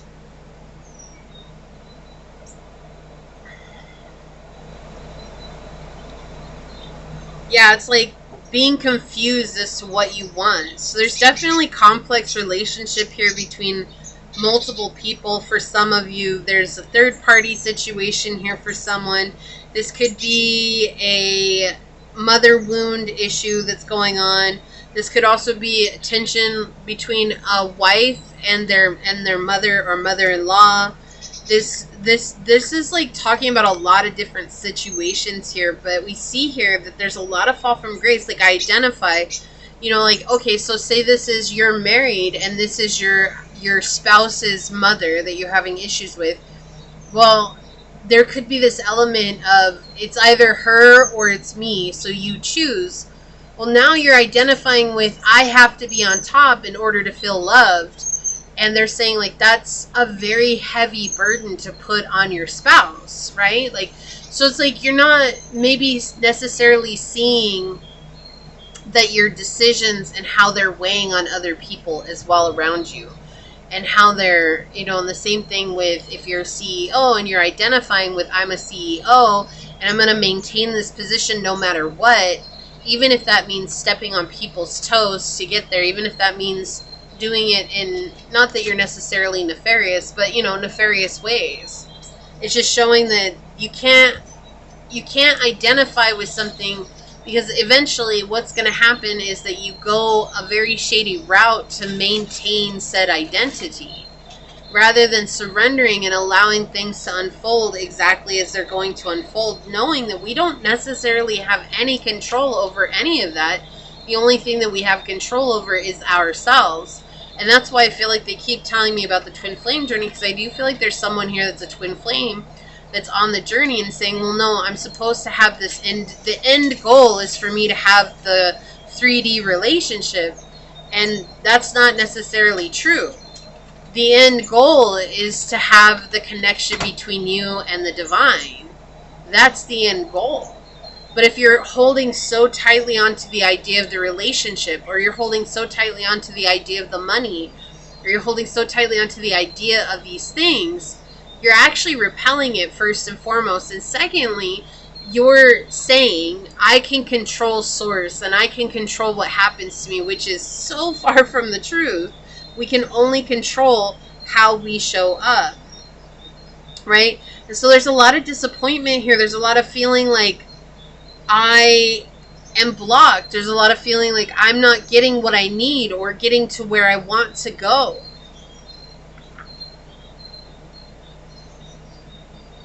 So there's a sense of exhaustion, emotional and mental exhaustion here. There's a lot of conflict that's happening, and I feel like this is what your ancestors are trying to help with behind the scenes, is to help you come to a place of surrender. Okay?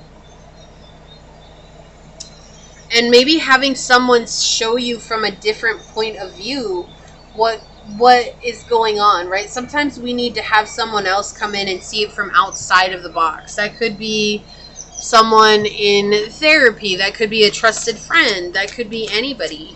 Let's see. Whoa, okay.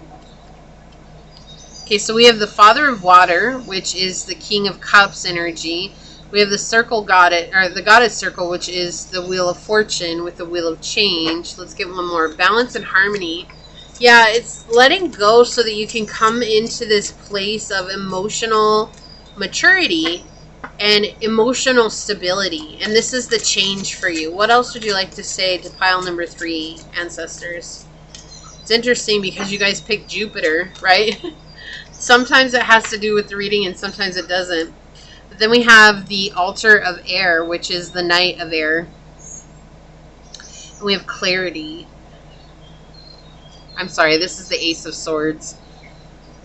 Yeah, okay, so see, that's what they're trying to give you, is clarity on how to change your fortune in the situation. We have 10-10 here, right? So we're trying to get you out of this mental jumble, this mess that your mind has you in, believing that it has to be one way. We're trying to give you clarity here. It's transformative and much brighter than where you've been at, so that you can come into this place of emotional stability, which is balancing and brings harmony with it. We have the altar of water, which is the Ace of Cups, to come back into this place of unconditional love. And unconditional love for self, right? Not seeing with our eyes, but feeling with our hearts. Like, this is the most important thing for you right now, is to feel with your heart rather than seeing with your eyes. And nothing in the head here, right? Like, not listening to your mind, not letting your mind take you down those crazy rabbit holes, but really listening to your heart and letting your heart be what leads you to the promised land. Interesting. All right, let's see what else comes through here for you. On the bottom, Aries, independence, bravery, and passion. I heard time to take up arms and fight for yourself. Fight for what you believe is right for yourself. Not for what everybody says is right for you, but what you believe is right for yourself. But not from this place of being identified with, right? Like, when we're fighting for ourselves, we want to fight for our ability to be authentic. We want to fight for our emotional freedom. We want to fight for our mental freedom and our spiritual freedom. Like, these are things that we want to fight for, right? We want to stand up for ourselves in these ways, but we want to let go of identifying with things. And that's so much easier said than done. I know I keep repeating it, but it's like, that's why I keep hearing the identity over and over again. So there's something here that you have identified with so much so that you're actually losing a part of yourself because of it. Roadrunner, keep your sense of humor and don't take things so seriously. Life is too short to be so serious all the time, Pile 3. Like, it's okay to have fun. It's okay to relax. It's okay to do things you wouldn't normally do. Go have a good time. Spread your wings and fly a little bit. I do feel like you've just been really stuck focusing on one thing for a long time. Maybe it's your healing journey. Maybe it's a shadow work journey, you know, and maybe you haven't let go and opened up to what could be outside of the healing journey. You know, integration is an important part of our healing journey too, but we can't integrate if all we're focusing on is on the healing part of it. We have to integrate, and integration comes from putting ourselves out there and being able to let go of situations that cause that shadow to begin with. Wow, that is way too many. What else would you like to say, ancestors? Oh, okay, there it is. That one and that one. On the bottom, look at this. Saris, reconnect with yourself. Yes. Yes. Okay, so this is what's so important, is coming back to you. Coming back to what matters for you. Maybe it's your job. Maybe you've just been working way too hard at your job and you haven't left enough time for yourself, right? Could just be like, maybe you're focused on love and you're not giving yourself any space to experience what is. Balance, like balance flying out here. I feel like I need to get one more of these. I bring a state of perfect harmony into my world, and I do so without judgment. We have balance and harmony here with the Father of Water. Coming back to a state of balance. Yeah, so they're definitely talking about an imbalance here in your energy. Yeah, I knew that. Indecision. I use my intuition in all aspects of my life. This is finding that clarity, right? Be decisive. It's okay to be decisive, but you have to be decisive with your highest good in mind. Not just because the whole world says we have to identify, or we have to do this, or we have to do that. We have to find what resonates within our own hearts and souls and use that as a guiding reference. And I feel like your angels and your ancestors have been trying to connect with you in various different ways, but there's still this hesitancy to trust that they've been giving you those messages. Like, we have honesty, being 100% honest with yourself. I can't always expect the truth from others, but I can expect it from myself, right? Not everybody, honesty is a rare commodity in this life. Because everybody's so afraid of repercussions for being honest. It's just easier to tell white lies, or it's easier to not share the whole truth. And I feel like that's why it's so important for you to come back to this place of, if other people aren't going to be honest with me, I can at least be honest myself. Because when I'm honest, I know I am coming from a place of integrity. Alright, let's see what else is coming out. One more. Money waves. The waves of greed are perilous and deep. Avoid the lure of quick gains. Yeah, so coming back to, it could be money that you're identifying with. It's like holding on to money, like money is who I am. What I have in my pocket is my worth, my value. You are so much more than the money you have. You are so much more than the people you have in your life. You are so much more than all these material things in the world. Right? Ultimately, you are an infinite soul derived from unconditional love. Your value is the fact that you were created. You are a walking, living, breathing miracle. In fact, they say to be born in life is like 1 in 9 trillion chance to be born. That in and of itself is a miracle. Right? But when you're holding on to these physical things, and they're saying here, the waves of greed are perilous. Right? When you're holding on to the identity of money, it's perilous, it's fruitless. It's only going to leave you wrecked and worried. We have the facade coming out here. A shiny facade often conceals a fragile core. Be wary of temptations that seem too perfect. Seek the truth with honesty on the bottom over here. Yeah, so seeking the truth. And this is interesting too, because didn't I say earlier on your reading, we were talking about that, like, oh, I'm just a hard person. But we have to be real about that. Are you really a hard person, or is it because you had a difficult upbringing and that's become the mask that has saved you from dealing with difficult decisions and difficult situations? Those are the things that you have to be so honest with yourself about. And if you can't be blatantly honest about those things with yourself, it's going to be really hard to expect other people to be honest with you in this life, because you're not being that with yourself. Right? Like, you can't ask another person to do for you what you're not doing for yourself. On the bottom, we have gemstone trap. Look at this. Amidst sparkling treasures, the brightest jewel often hides the deepest cut. Seek worth, not just shine. Whoa. What was I talking about with the money waves? Right? Your worth is so much more than these material things, than the jewels you wear, than the money you have, than the items you own. None of that matters. But we make it matter because society says these are the things that matter to us. But no, we're in a consumerist industry right now. We have to move away from that consumerist identity and come back to a spiritual identity. But it's not even a spiritual identity, it's just a spiritual practice. We have to let go of the identity, identifying with I am this, I am that, I am this, I am that, right? Drawing back to our magic. Yes, you have magic in your energy. You have magic. Do you believe in magic? Right? Like, you have magic around you. But believing in the magic and knowing that it's inherent within you. Okay, so I guess this is the one that wants to be out. Okay, on the bottom we've got consciousness. Yeah. Bringing what was not seen into the scene, bringing what was unknown into the known. That's what I'm hearing with the consciousness.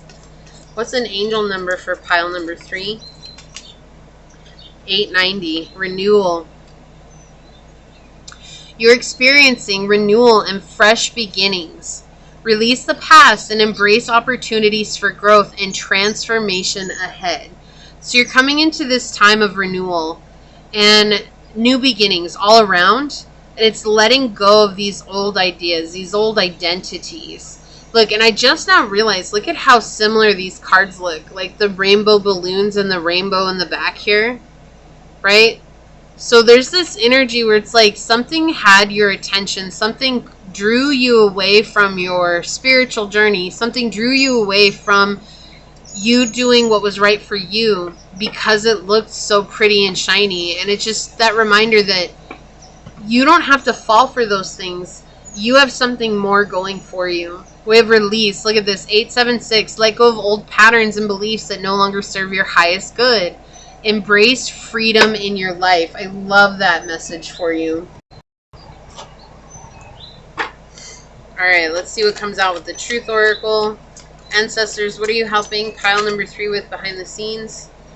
Okay. That's the ones they want. On the bottom, we've got flirt.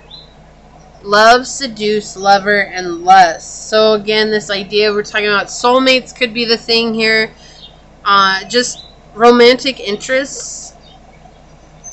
I do feel like the thing is like there's this want to have a certain person here and a certain person to fill a role for some of you, and they're saying that, you know, that's putting a lot of pressure on this person, but it's also equally when they don't come through and fulfill that role the way that you want, it hurts you.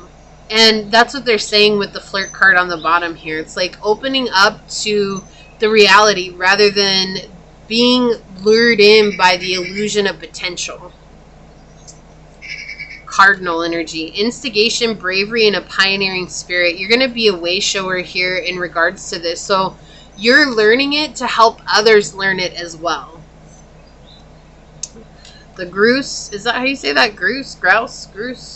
Express yourself through rhythm and movement by drumming and dancing. Also, if you did not catch the collective message at the beginning of the reading, which is timestamped in the description box, you might want to check that out if you feel called to it, because there's a similar message to this and it might hold deeper meaning to you as well. Libra, find your balance. Yeah, balancing the scales.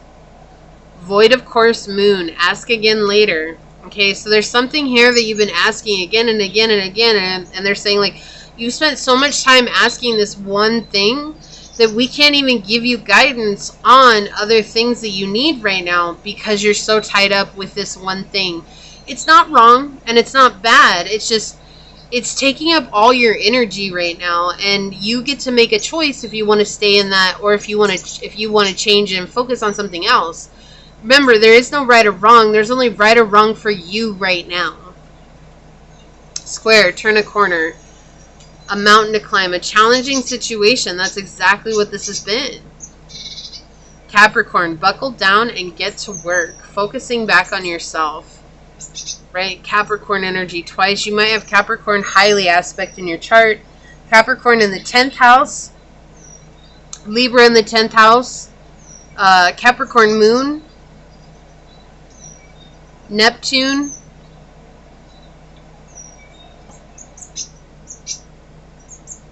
That's what I'm hearing right now. Dice of destiny. The dice roll freely, but control over destiny remains in your daily choice. Shape your future with intent, not chance. Yeah, okay, so that makes a lot more sense here, right? Not leaving it up to chance. Like, you making decisions every day for yourself, it's going to get you a lot further than just hoping and praying that this is what works. Right? But not doing it for someone else. Not doing it for something else. Are you doing this for you and you alone? Or is this to get something? Is this to gain something at the end of it? Looking at those things will actually help you change your perspective on how you see whatever it is that you're identifying with. A mystery here. Yeah, there's so much mystery. It's like shrouded in mystery, and it's annoying. That's what I just heard. It's so annoying. And so your ancestors are helping you to embrace the mystery, to embrace the unknown, and trusting again in your magic. Bringing that into the consciousness. We want you to come back to this place of confidence. We want you to cleanse out your energy, to let go of what's no longer serving you, and to step back into this abundance of unconditional love.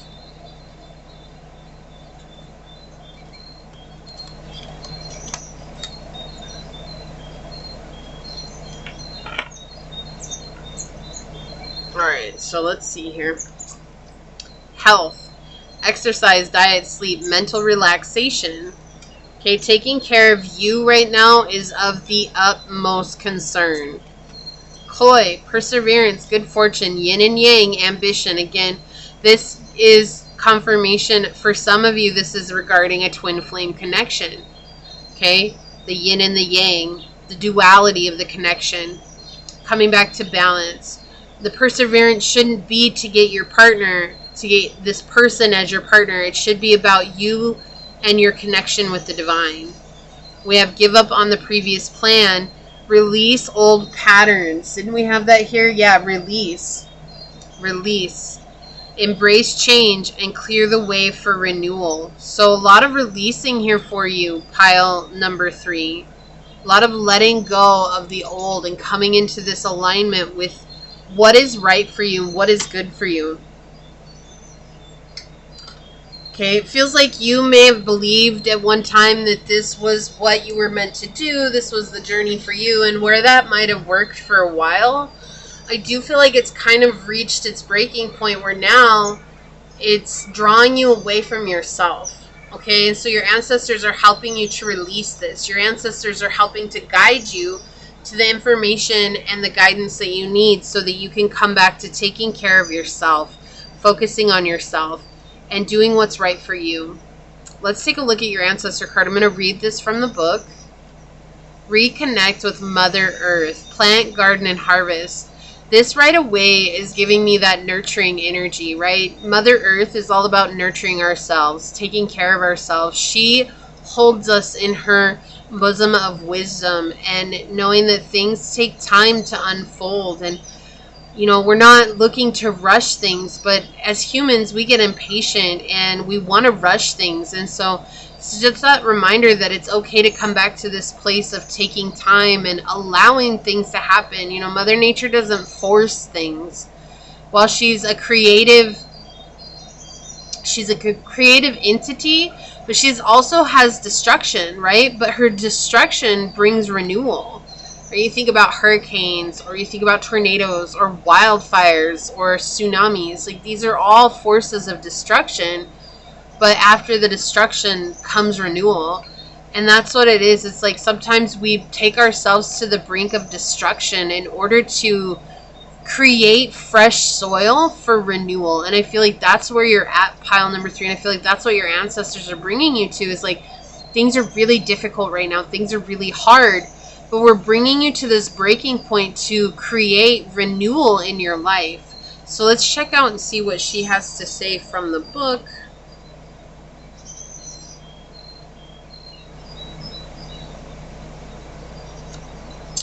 Okay, it says, Incan culture is renowned for engineering and adaptation.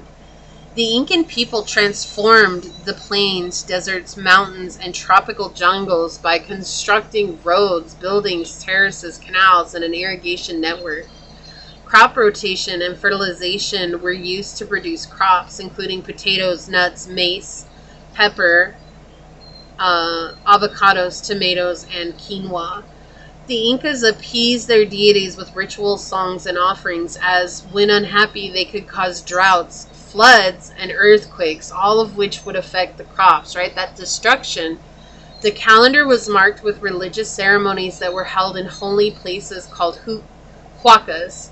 The Incan goddess Pachamama is akin to Mother Earth. She represents the feminine soul of nature and is the provider of life, food, animals, and water. So this could very well be for a divine feminine as well. And if you don't resonate with that, that's fine. It doesn't mean the message isn't for you. It says, connected to the mountains, she would cause earthquakes, but also had the power to sustain life. Wasn't I just talking about that?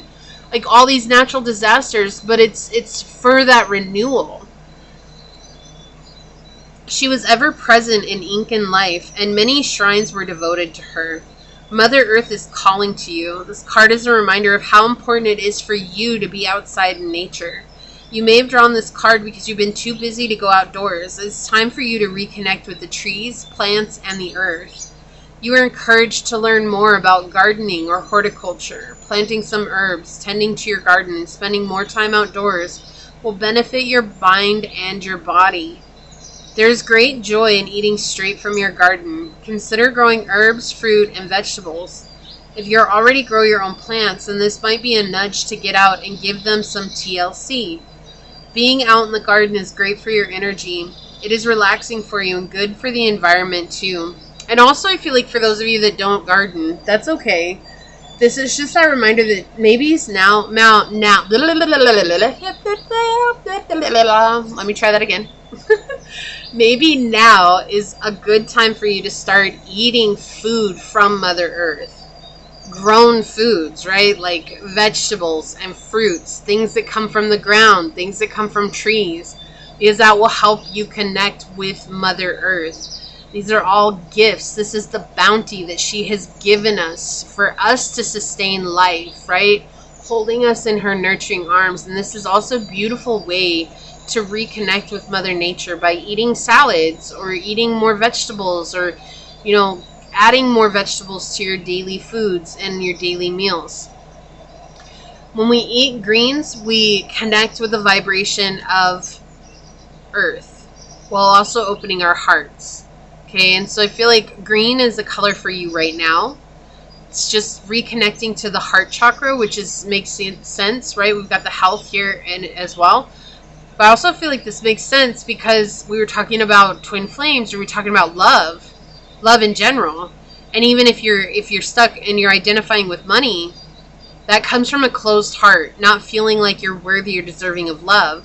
So this is all about you opening up your heart, and that's what your ancestors are working on and helping you with behind the scenes, is for you to open up your heart and come into this new place, this new beginning, so that you can become who you're meant to be without holding the identities or the illusion of what was keeping you in the past. Okay? Wow. So this is what I see for you here, pile number 3. If you feel like this is your reading, leave the Earth emoji down below and say, I choose to open up my heart and align with Mother Earth or Pachamama and unconditional love, knowing that I am so much more than I thought that I was. That what I am is, in capital letters, I am. And if it resonated, it would mean so much to me if you were to like, comment, and subscribe below. If you're interested in supporting the channel further, check out the description box. It has everything you need, including how to reach me for a personal reading, as well as how to join as a member here on the channel. With that, I do want to take a quick second to thank your guides, your spirit messengers, your angel source, my spirit guides, as well as a special shout out to the ancestors for coming through on today's reading for you, pile number 3. And until next time, stay human. Bye.